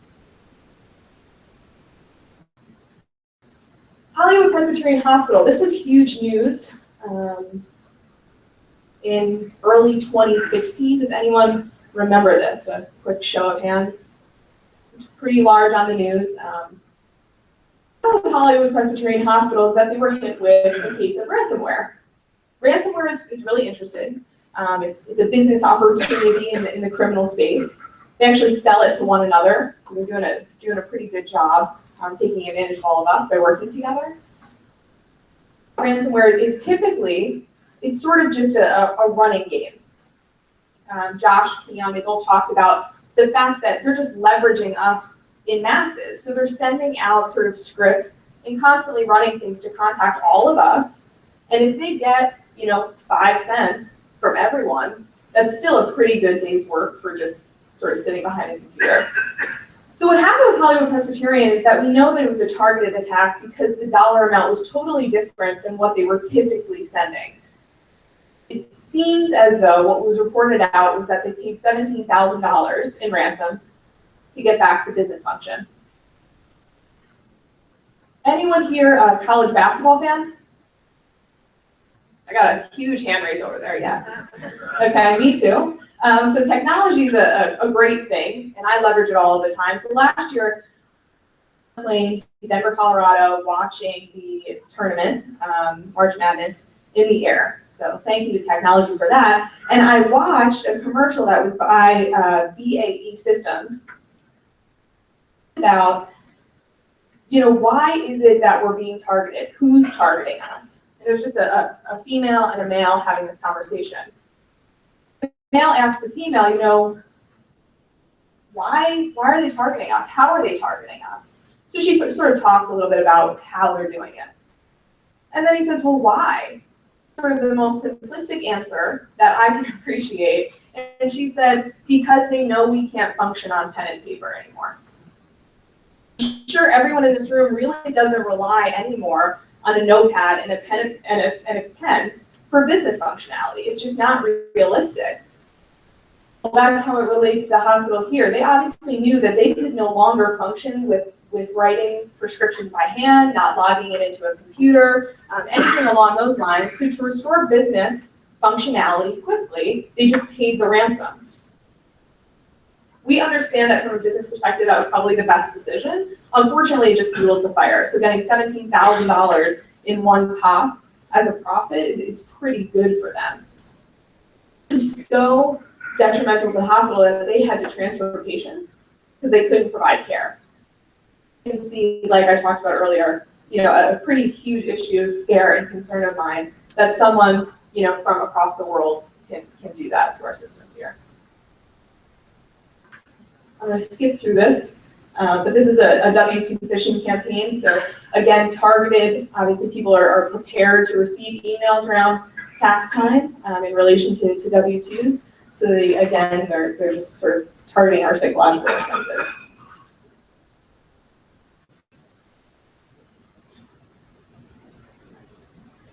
So hacktivist organizations, this is another cyber criminal or villain, as I talked about. So they have a little bit different in terms of motivation. They're more socially or politically, ideologically motivated. If there's been some sort of unpopular political decision, maybe allegation of police misconduct, something along those lines, they're really interested in targeting those groups and sort of bringing justice out. They probably think of themselves as a vigilante. So some of the ways that they do that, DDoS attacks, Josh talked a little bit about that.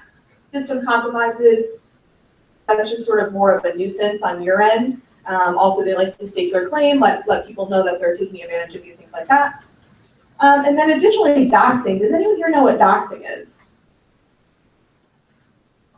Okay, so this is something that scares me heavily, personally, because my brother-in-law is a police officer in my hometown. So doxing has been a lot specific to police, but it doesn't mean that it can't extend beyond that. So doxing essentially is providing personal information for public consumption.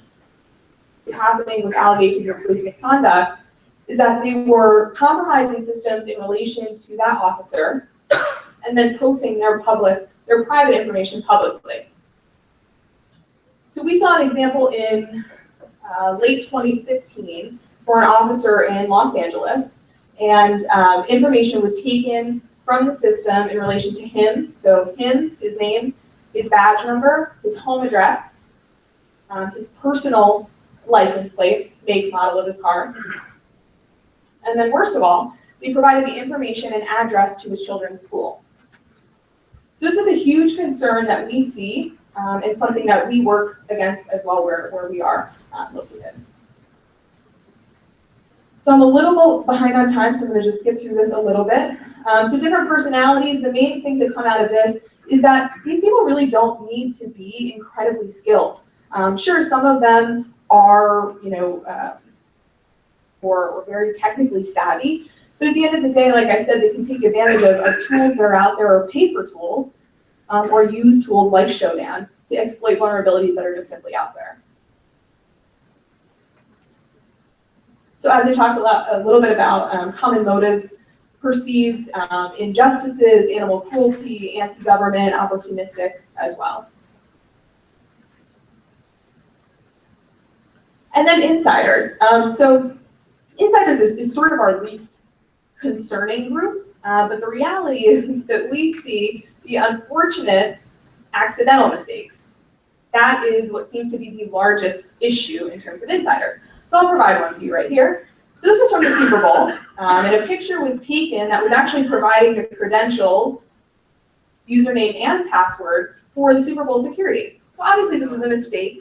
No one was trying to put this information out there, at least I hope. A human error that obviously can make a huge, huge difference. Here's another good one. So Prince William took this picture and made it his profile picture on Facebook. Looks pretty handsome, but what he did is he provided the username and password login for the radar, Air Force radar system. So lucky for him, unlike many of us, he has people constantly watching over his social media and making sure that none of those mistakes are made, so that was quickly taken down. But everyone makes mistakes, and so we need to learn from them. So just a little bit about MSISAC membership, what you can take advantage of. Like I said, it's completely free, so please use it if you would like to or have the resources to do so. We run a 24/7 security operations center where we can assist you with things like account compromises, notifications. We can monitor your IP range and domain space. If a hacktivist organization is trying to compromise your systems or work against you as well. So as you can see there, a 1-866 phone number as well as an email address. We have an analyst there 24/7, so you're always going to talk to a human being on the phone or via email. As I talked about, we can monitor your external IP range and domain space, so just some assistance there. Obviously, it's not invasive, it's not going to show up on your system as a scan or anything exciting like that, but just looking for correlation of data, and we know that certain IPs have been compromised, we're going to notify you on that. Vulnerability management program, this is in relation to patching and updating systems. So if you provide your domain space to us, we can essentially provide you a monthly report that says you need to update this, patch this, you're running an out-of-date version of this. Skip that one.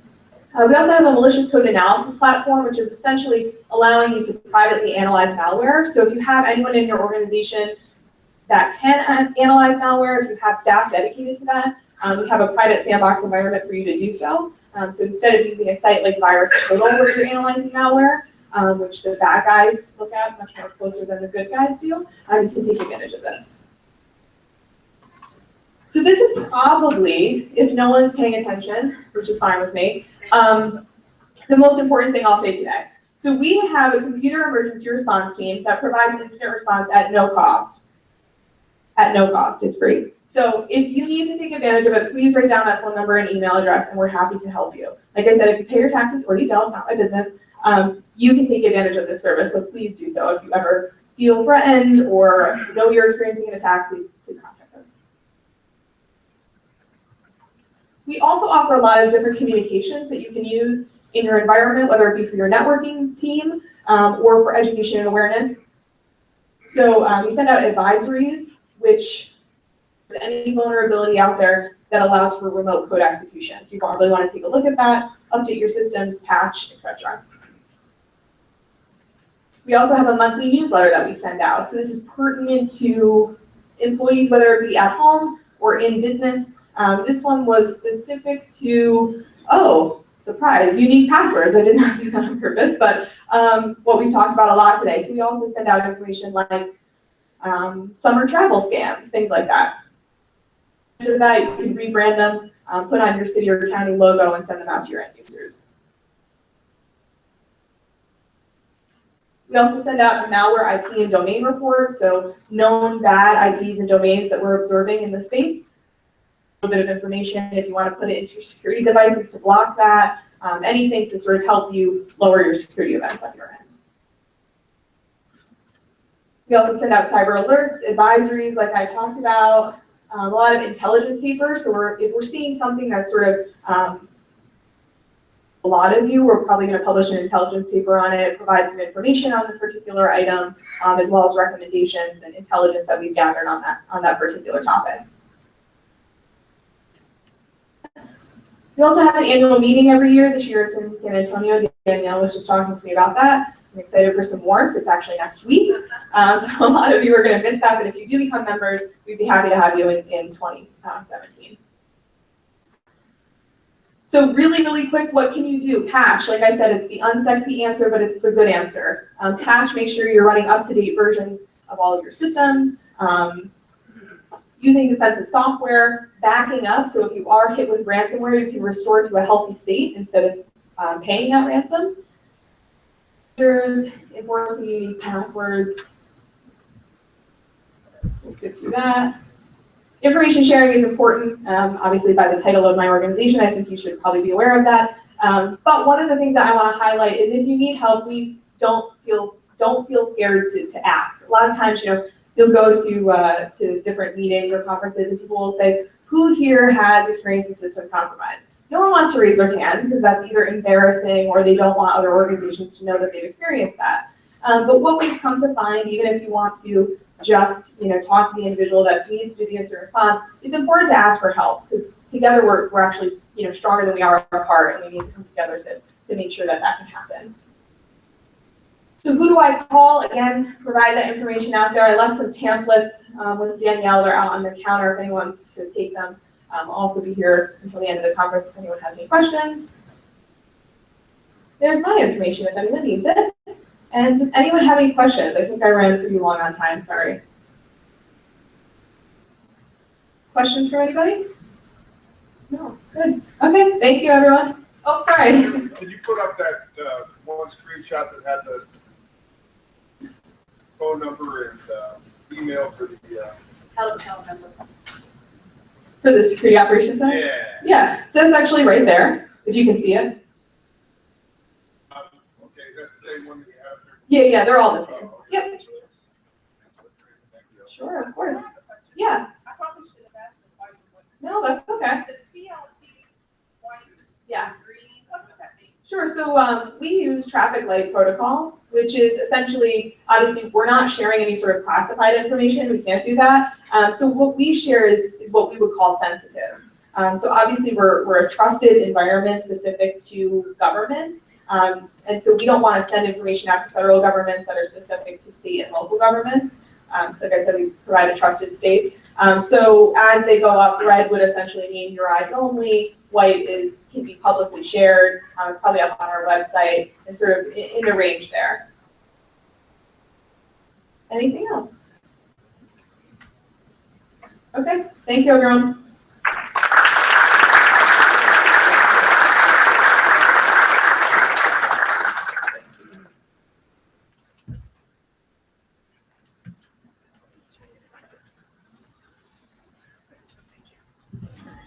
Thank you, Erin. We're just going to take a quick minute to set up the next presentation. Just take a moment.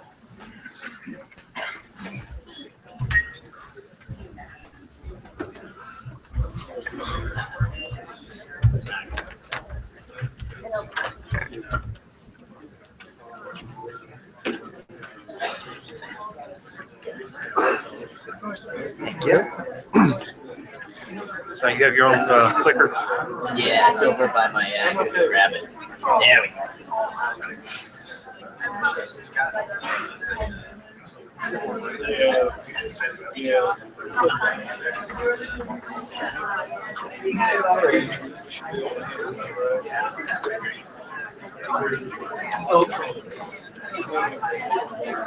I want to give a little bit of information, follow on what Erin talked about while the next speaker is setting up.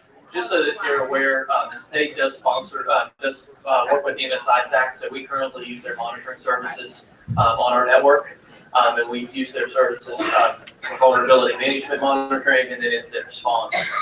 Local governments, county governments, city governments, other state agencies that are constitutionally separated can also use those resources, and they can contact MSI-SAC directly, or they can contact me, and I can work to broker that relationship. It's very important that we work together, and one of the main concepts behind the MSI-SAC is to share information. And that all goes on the concept that the bad guys will use a tactic, and they'll keep using that tactic until it doesn't work anymore. So the idea is let's share what we see, let's share these indicators quickly. I have a 16 by 9 and a 4 by 2. I don't know which one to use. Because that's again what they're spending is time. It doesn't cost them much money to get an internet connection or a computer capable of taking doing the attacks that they're performing. So what costs them is time. So that's one of the big tenets behind what MSI-SAC is for. It's for state, local government. So if you have any questions, be sure to talk to Erin, talk to me about it, and we can help out. So I think we are ready for the next presentation. So I'll do that introduction. The green model? Is it just muted? All right, so our next speaker is Robert Falcone of Unit 42 for Palo Alto Networks. Robert is a threat intelligence analyst with Unit 42, focusing on malware analysis, reverse engineering, and tracking advanced threat actors. Prior to joining Unit 42, he was a malware research engineer at VeriSign iDefense, focusing primarily on malware analysis and tracking threat actors associated with cyber espionage activity. Security engineer within the Security Operations Center for VeriSign's Managed Security Service, focused on intrusion detection and prevention. So we'll welcome Robert here. Thanks, John. All right, thanks for that welcome. Thank you for all having me here. This is actually my first time in West Virginia. I've never been here. I'm from the Boston, Massachusetts area. Like Erin mentioned, it's just as cold here as it is up there. So luckily I brought my winter coat, so we're good. So I'm here today to talk to you about the pragmatic adversary, okay, and how you would go about defeating this adversary.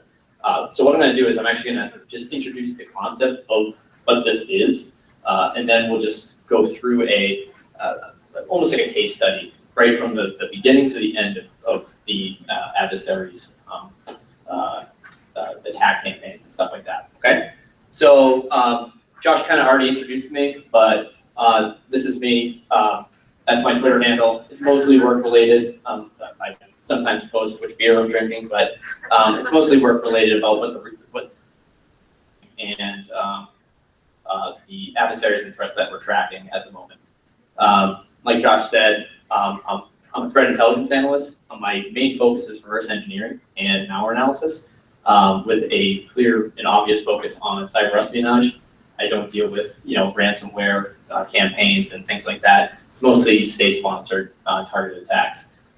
I did the same thing at VeriSign iDefense before I joined Palo Alto Networks, and I was in a SOC and doing a lot of the operational stuff with IDS systems and IPS systems blocking traffic and threats from getting into customers' networks and stuff like that. Okay, that's me. That's what I am. I'm on Unit 42, which is a threat research team at Palo Alto Networks. I think I joined just over a year and a half ago. It's called Unit 42. Now, that's kind of a weird name for a security research team, right? So you're probably like, what? That's just a strange number, right? Yeah, right? So our CSO is a huge sci-fi guy, right? Loves it. Saying Palo Alto Networks threat intelligence team over and over and over again, right? That's you need a lot. That's a lot of words. So he just kind of gave us this nickname, 42, because it's the answer to life, universe, and everything.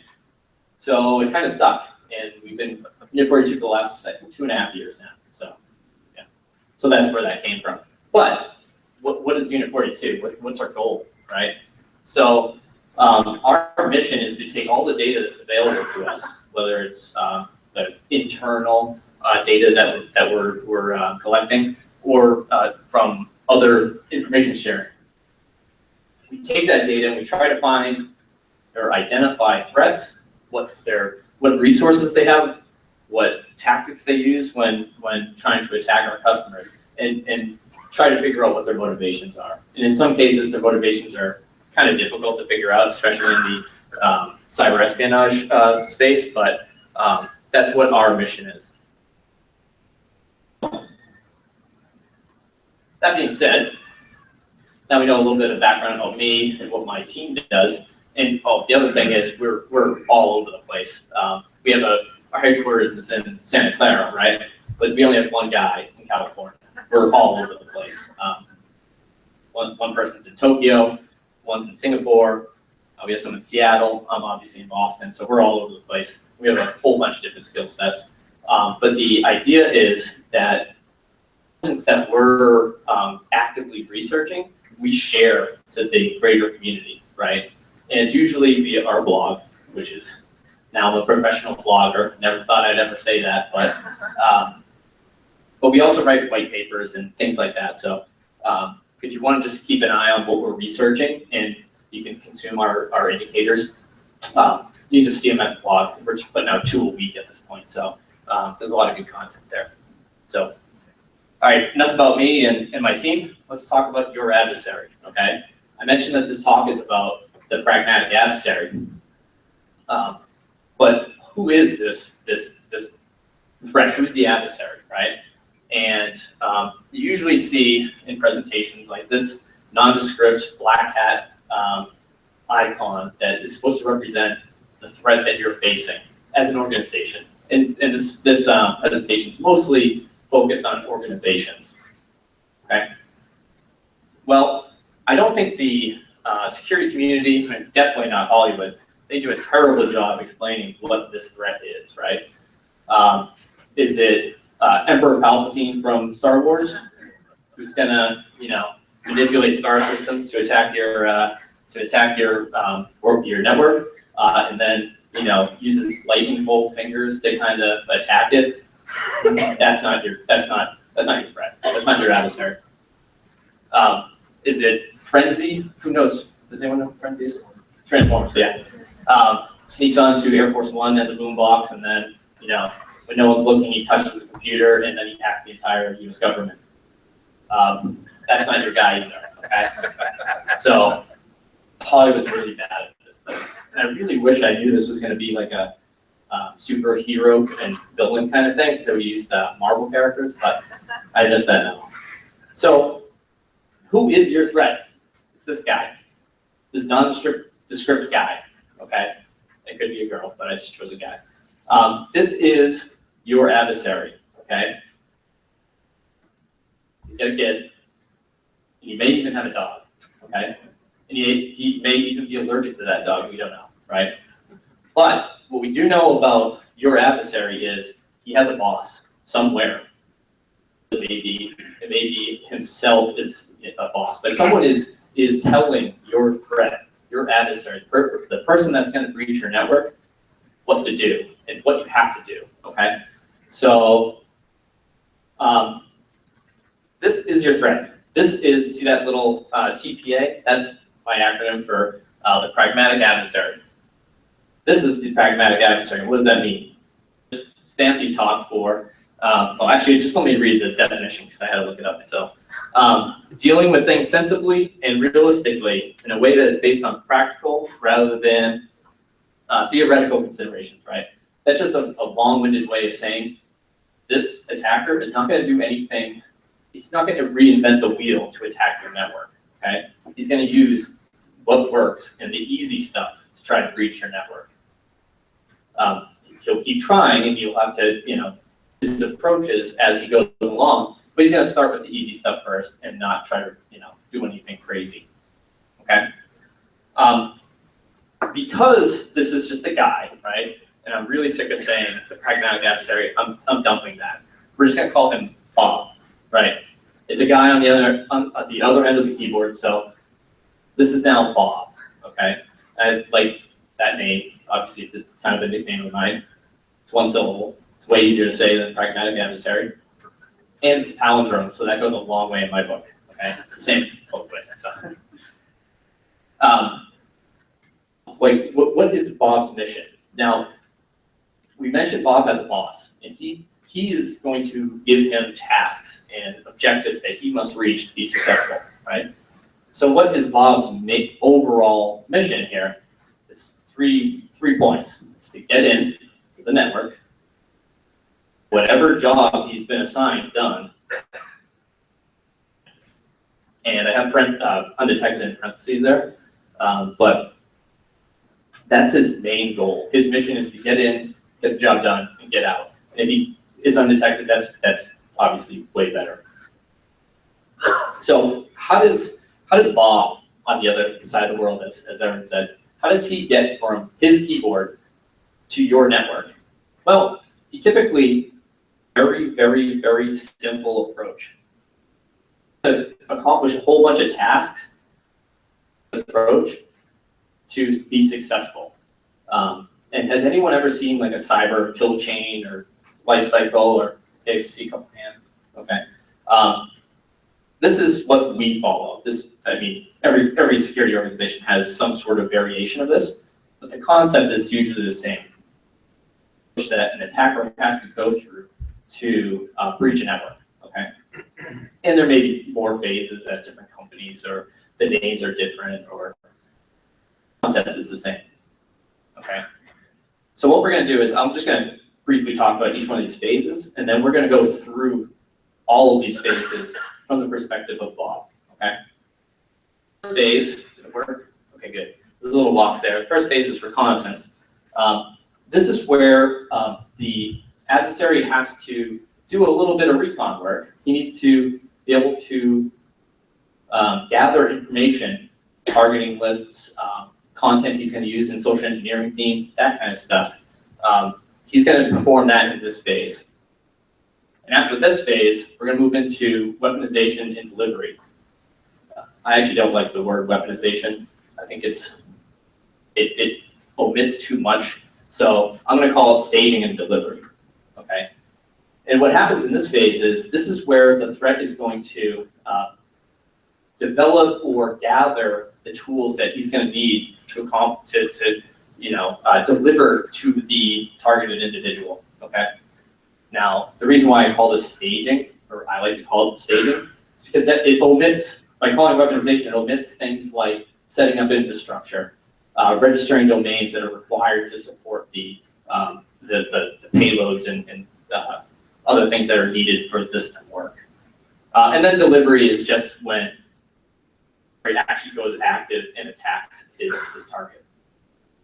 Okay, so after the delivery phase, some sort of exploit has to happen. Okay, and we're going to touch on this a little bit in more detail in a couple slides, but some sort of exploit has to happen to install a payload somewhere to be able to do something. That payload, the adversary has to be able to talk to it. That's where command and control comes from. And then once the adversary can talk to his payload, he can start doing stuff, getting the job done, and then getting out undetected. Okay. So before jumping into the first phase, Bob has to actually kind of figure out how do I go about making my boss happy. Okay. How do I achieve the goals that my boss has me set out to do? Well, this is where you guys come in too, right? Because Bob is now tasked with stealing data from your organization, right? The good news is, because you're on the inside of that organization, you know way more about not only your network, but your company than Bob does. So you're already ahead of the game, okay? So if you were Bob, how would you do it, right? How would you attack your own network to steal data from your own network, okay? And then once you devise some sort of plan, how would you go and stop yourself? And how many? I didn't see hands in the first presentation. How many people actually work in security, like with secure devices? Okay. If you have the ability, or you're able to interact with security infrastructure, you can at least do some sort of changes to your own posture to kind of protect yourself based off of those situations that you've figured out. And then you can figure out how you stop Bob. Because if you can stop yourself, you're probably going to be able to stop Bob because you're the expert of your own network. Okay.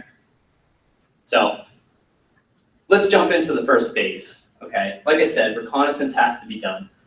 This is where Bob's going to ask something. I mean, he's figured out exactly which organization has the data that his boss set him as a goal, right?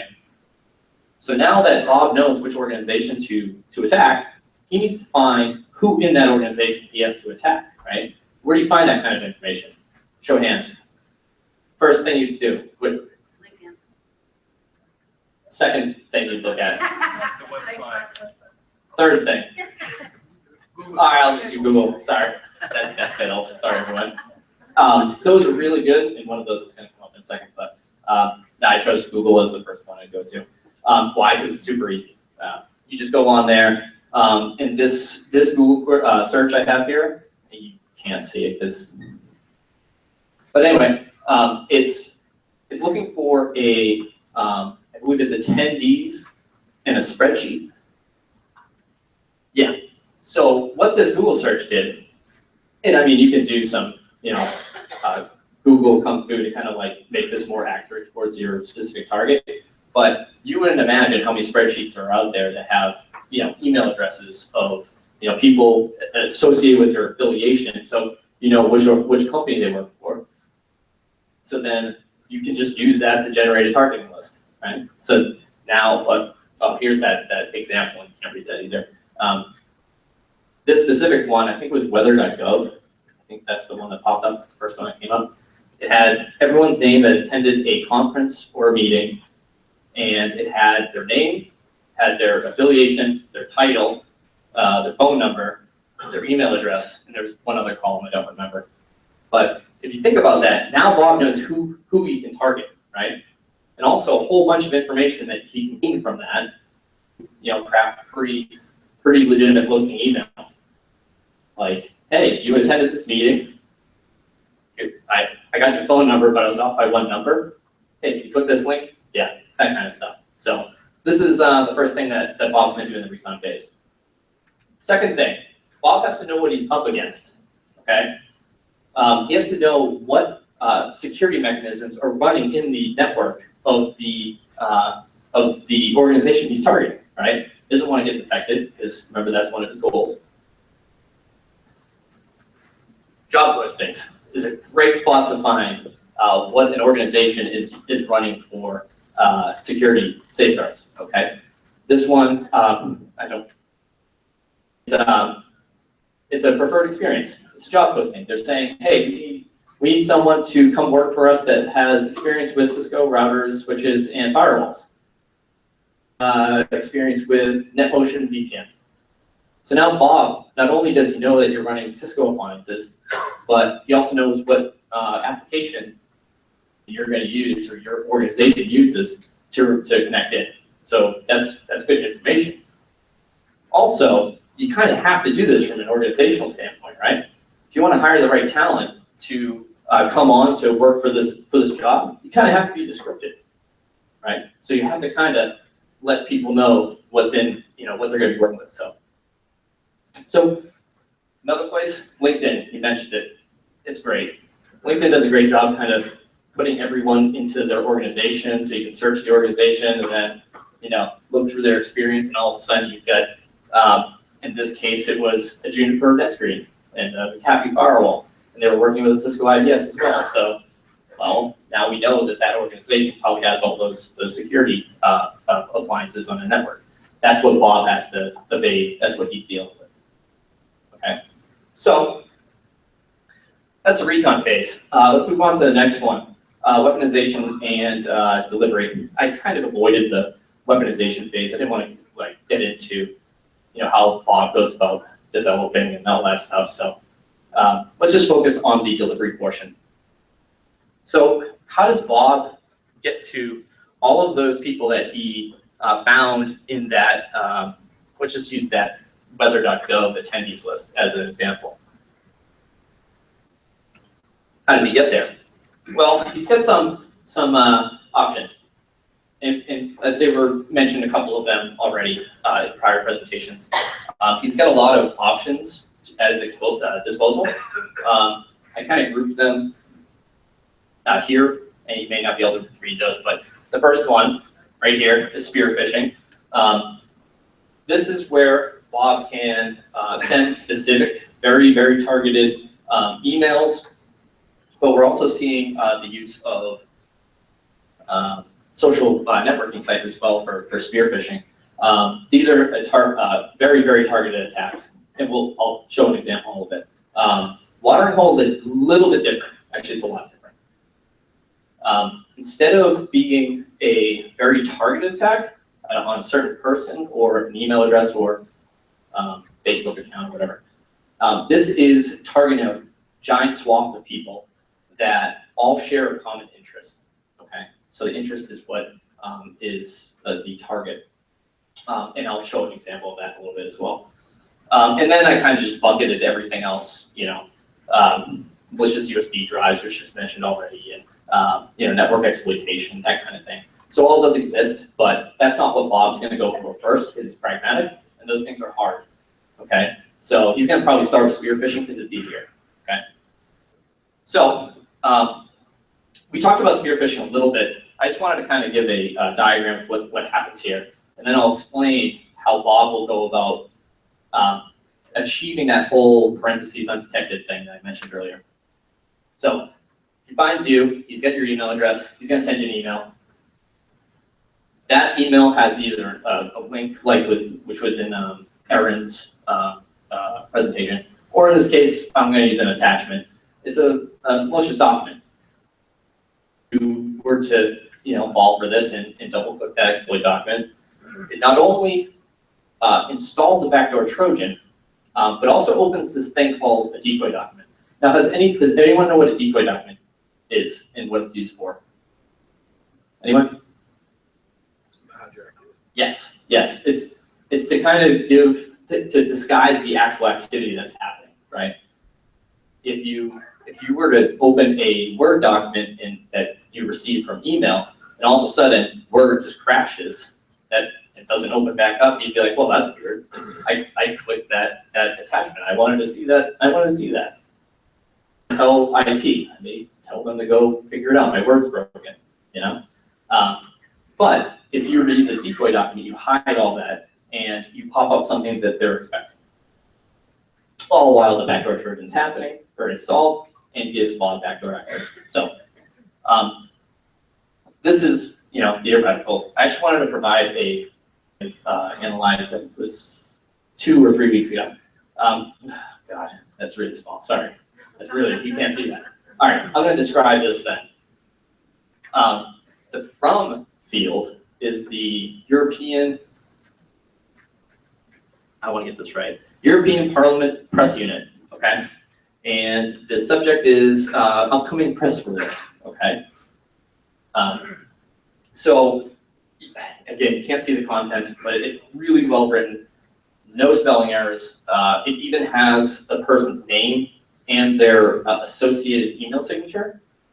That's really clever. I mean, this is really, really well crafted. This email was sent to a Ukrainian defense contractor, and the threat group that actually sent this is one of those threat groups that was associated with the DNC breach. So this was a really, really well crafted email. The attachment is definitely malicious, okay? It's bulletin.doc, so you're looking at a Word document.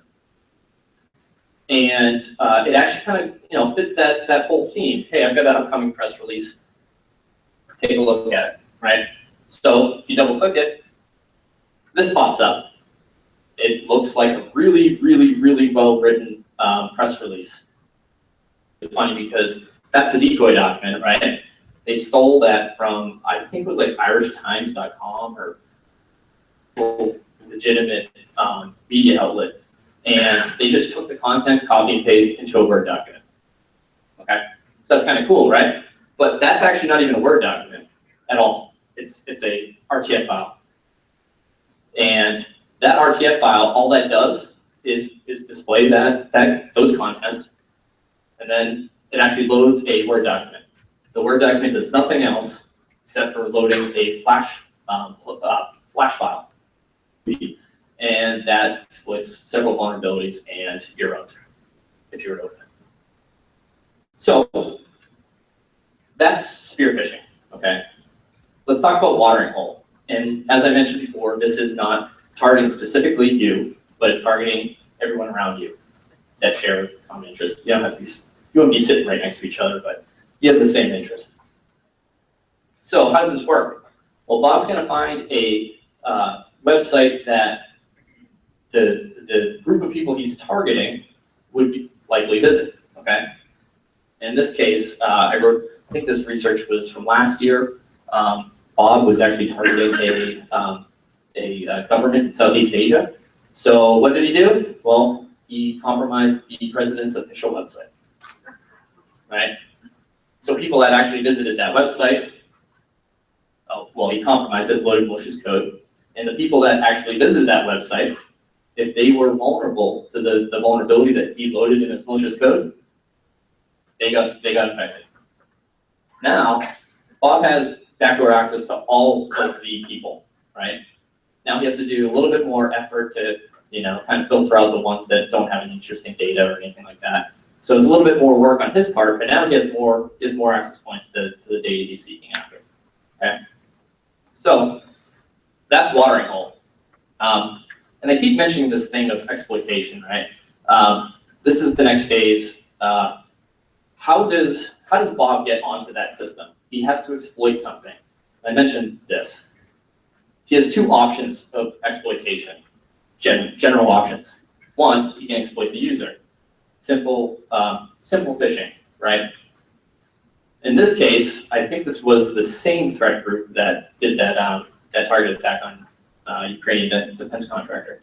What they did was he found in the reconnaissance phase that, the targeted organization uses Outlook web app. And what he did was he just sent a email looking, that I think it said something like, hey, reset your password, because who doesn't, fat finger your password and need a reset? And it looked really good, but it was on the wrong domain. So this is just a flat out exploit the user. There's no technical exploitation here. You're just exploiting the other person on the other end of the keyboard. So what's the next thing? Exploit the software. This is where the technical exploitation comes in. And the question that Bob's going to be asking, Does everyone know what a zero-day vulnerability is? No? Okay. So a zero-day vulnerability is a software vulnerability that the vendor doesn't know about, and therefore there's no patch for it, right? So if you're running the version of that software package, you're gonna get exploited. Okay, that's a zero-day vulnerability. They're very expensive, by the way, resources-wise, because finding a zero-day vulnerability is it's difficult. And once you use it, you lose it pretty much, because when you use it, now you're putting it out for scrutiny. If you use it in an attack and the targeted organization says, hey, in this case, we'll just use Microsoft. Hey, Microsoft, I got exploited by this delivery document. Can you tell me what it is? Now it's not a zero-day anymore. Microsoft puts out a patch, and yeah, you just burnt all of that precious zero-day that you had. So that's what zero-day is.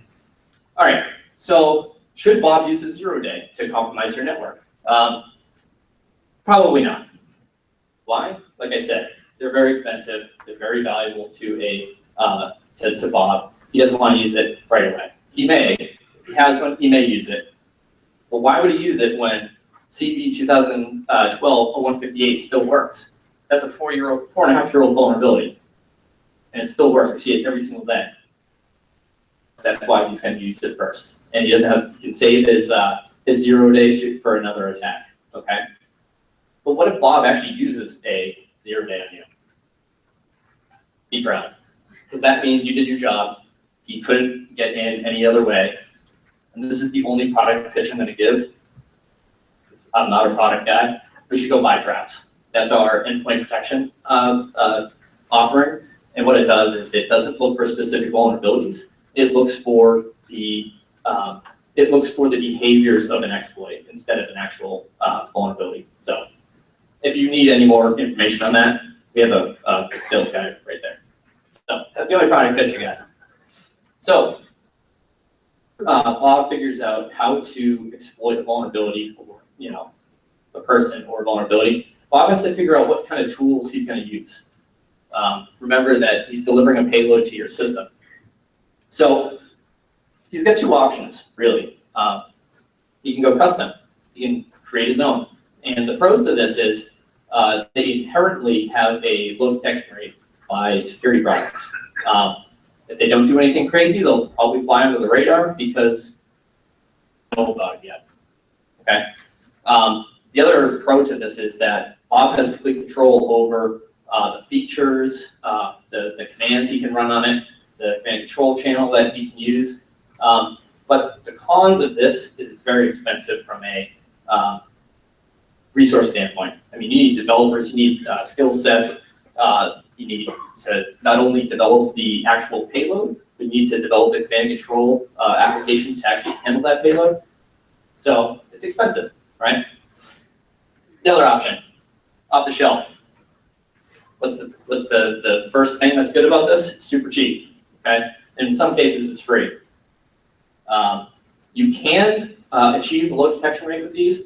The thing is, if you just use it right out of the box, it's probably going to be detected by every single AV vendor and security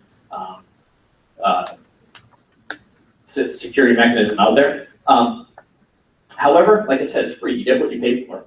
And you can achieve some low detection rates by doing things like binary packing, encryption, and stuff like that. So you can still get these pretty low detection rate. The problem is you can't really add anything. You kind of have to win with what the initial designer, the initial developer added to the tool. But when choosing the tool, the main question that Bob has to ask is, what features do I need to be able to get my job done, pretty much, right?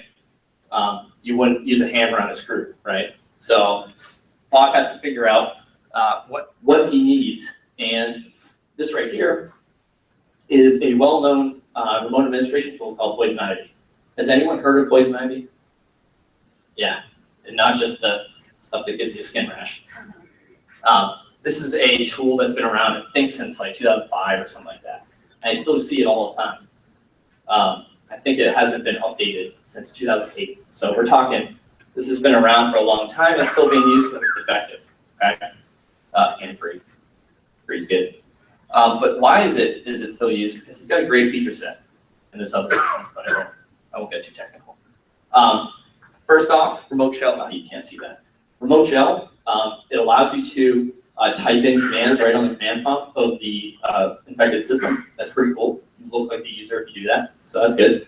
And then it's got fancy stuff like key logging, and you can listen on the microphone. You can be creepy and watch you on your webcam.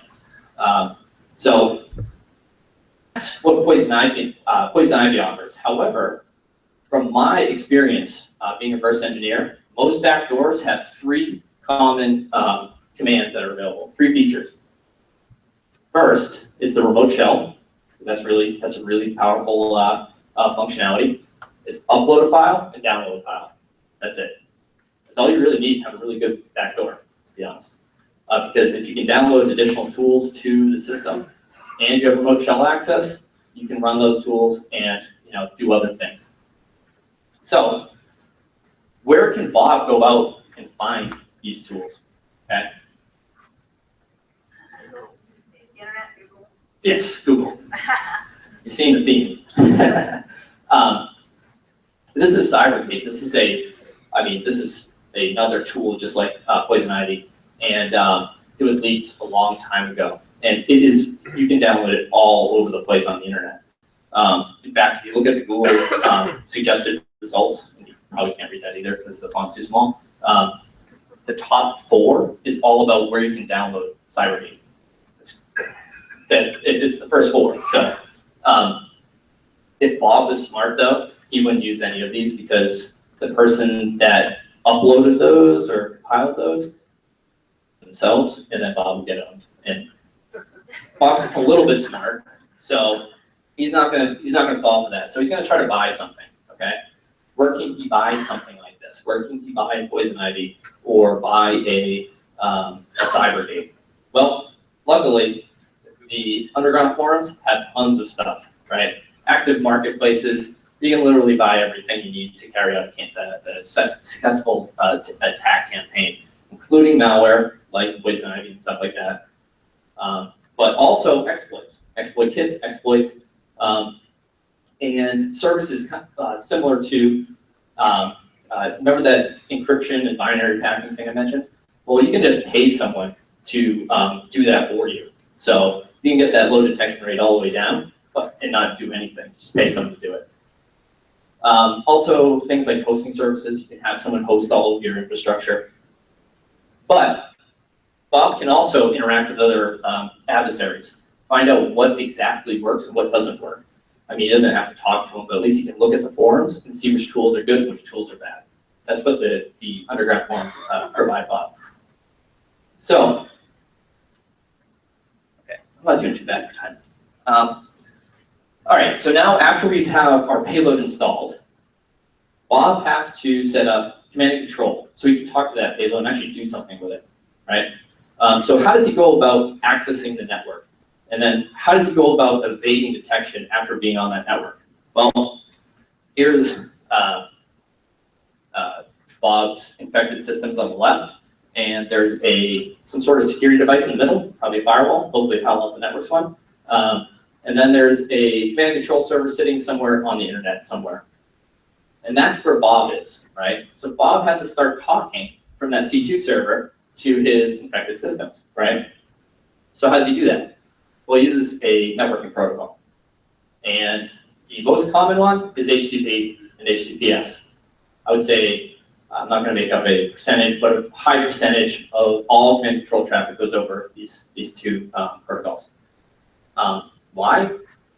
Because almost every single firewall allows web traffic, right? I mean, if you blocked HTTP on a firewall, you'd have some unhappy employees and unhappy customers, right? Can't get to Facebook, I'm upset, right? So those are the most common networking protocols used for command and control. I put Tor and I2P up there. These are used in some ransomware campaigns. We haven't seen it in in espionage really at all.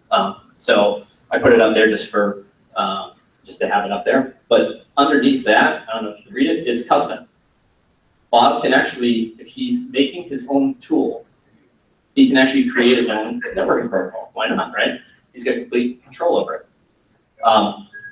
Again, this is a little bit harder, but the benefits of using a custom protocol, it's really hard for networking devices to know what is going through or what's traversing that networking protocol if they've never seen it before. So that's how Bob is going to talk to his payload, right? But he doesn't want to just talk to his payload, right? What's he going to do to evade detection? He's just going to look like a user. He's going to try to use the VPN, right? Remember that that job posting that said, "Oh, hey, we're using NetMotion VPNs." He's going to try to use a NetMotion VPN to look like a user. Okay? He may try to use remote desktop. He may try to use SSH. He doesn't want to rely on his own payload to get into the back onto the system. Okay. Okay. So now that he can talk to his payload, how does Bob maintain access? How does he get his job done? Right into trying to steal the crown jewels. He actually wants to make sure his access is resilient, right? And how does he do that?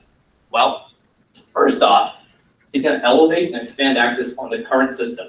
What does that mean? He wants admin rights. That's an easy way to say it, right? How does he achieve this? Key logging, dumping, credential hashes, that kind of stuff. But he definitely wants admin rights. He can also, once he gets admin rights, he can add different users to the system, make them look less suspicious, so he can regain control after. But also using the VPN is really, really important as well. I already kind of explained that. But most importantly, he's going to try to move laterally. Does anyone know what lateral movement means? It's jumping to other systems on the network to pretty much infect more systems. Okay, and this is actually kind of twofold for Bob, because the system he's likely to compromise does not have the data he's looking for in most cases, right? The data usually sits somewhere else, okay? So he's gonna try to hop to other devices throughout the network to get to that data. But the other side of that is that with more compromised systems, he has access or he has more systems that he can jump back to in case IT was alerted to one of them, was cleaned and taken off the network. If he only has access to one system, he's lost access, right? That means he has to go through all those phases all over again. And Bob's boss is going to be really, really mad, because that's a waste of time. Especially if he didn't rely on a single host, he wouldn't have to redo all that effort, okay? So now that he has a strong access to the network, what's he going to do? He's going to steal data or accomplish his goals. He's getting his job done now. Now that he's found the data, how does he get it out, right? So he's got a couple options, but it really depends on the network and it depends on the data itself, okay? So the first option, Bob can just use that command control channel that he set up using HTTP or Tor or that custom protocol I just mentioned, right? However, what if it's a huge amount of data? What if it's gigs and gigs and gigs of data? The problem with that is, if you try to send a massive file over HTTP, and it's like going, hey, here's my command and control server. This is weird. You should go investigate this. And then all of a sudden, your command and control server is detected, and then Bob loses access. Okay, that's not what Bob wants. He wants to be undetected. So why not use FTP? Some big companies still use FTP to transfer data. I mean, FTP is a really good protocol for large file transfers, right? However, not all companies allow FTP, so that may look suspicious. If it looks suspicious, Bob may get punted out of the network. The cloud. Everyone loves cloud now. There's a lot of really good cloud services that provide storage, right? Like Box or Dropbox. Why not just try to send it out there? Most of the services use HTTPS, which is encrypted, so that's good for Bob, right? So it's going to look encrypted over the wire. But now his data is sitting out on someone else's systems. So he doesn't have it on his system right away. So the other thing, Bob has to create an account for those cloud services, right? He may get caught. He may personally get caught. So there's a whole bunch of different mechanisms that Bob can do to get the data out, but they all kind of have their pros and cons. So he's going to choose whichever one he thinks is best. Okay. So now we're at the end, and I'm pretty good on time. How do you win, right? Well, I think someone else posted this exact same thing. Don't be low-hanging fruit. How do you do that? Well, force the attackers to bring their A game. Don't let them defeat you or compromise you using 2012 vulnerabilities, right? Patching is very, very important, right? And this is the phrase that was said 3 times today, is basic cyber hygiene, right? It's patching, complex passwords, all of those kind of things. Basic cyber hygiene, you're you're forcing Bob to, like I said, bring his A game, use his best tools, use his O-Day, that kind of stuff, okay? Know your network. I know this can be difficult because networks are complicated. They're not always documented. The key, though, is to have visibility into as much of the network as possible, okay? And this is really important, right? You can't protect something in the dark, right? Fighting in the dark is just a losing battle, right? We understand that networks are large, right? They're difficult to have visibility in all aspects, in all corners of it. Sensitive and valuable data is, okay? If you can't have visibility in all areas, focus your visibility on the areas that matter, okay? And then kind of spread out and start protecting other areas afterwards. And then know the attacker, know Bob. Figure out all the Bobs that would benefit from compromising your network, okay? And then, like I said earlier, how would you go about doing Bob's job and then trying to apply what you've learned into your own posture, okay? And that's it. Any questions? Any questions? This is my contact information, by the way. Like I said, I have a Twitter handle. It's mostly research and beer. But Unit 42 also has a Twitter handle as well, and they post all of our research that we're pushing out via our blog. So, and there's my contact information too. If questions pop up and you're interested in something, just let me know. Any questions? Any questions? Okay, I can drop the mic. Thanks, everyone.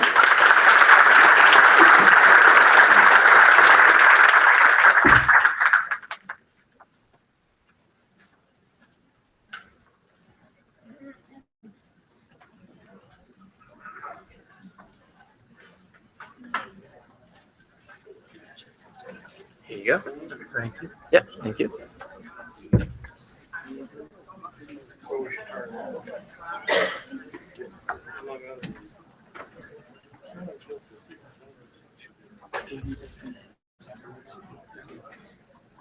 Okay, let's see if the microphone works. All right, so that's the last speaker for today's event. Don't leave just yet. I just want to close up with some closing comments, and then Danielle's going to come up to give some information to you about making sure everybody gets their credit and stuff. So we had 3 great speakers present some really good information about the cybersecurity world and what's going on. Hopefully you feel that the information was beneficial and you've learned and better positioned to navigate the dangers that are in the cyber world.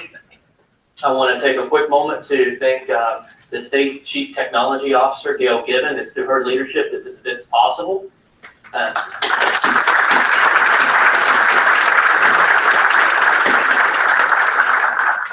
Also want to put special thanks out to Danielle Cox, the mastermind behind this whole event. She puts it all together, and also the rest of the cybersecurity office staff who pitch in to make sure that this event happens. And then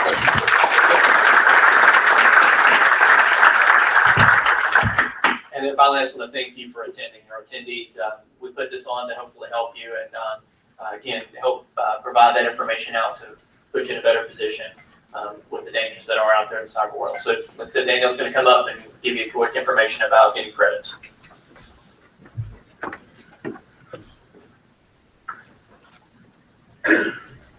All right.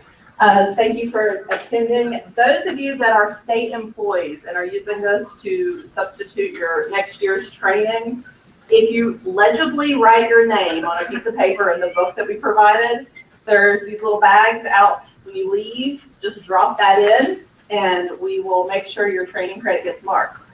Those of you that are looking for continuing education units or CLEs, any documentation that you are here for those purposes, by the building, when you leave, by the little figure in the building, are forms that show what the presentations were about, how many hours, and that information for your continued learning education. And that's all we have. If you have any questions, feel free to stop one of us and ask. Thank you.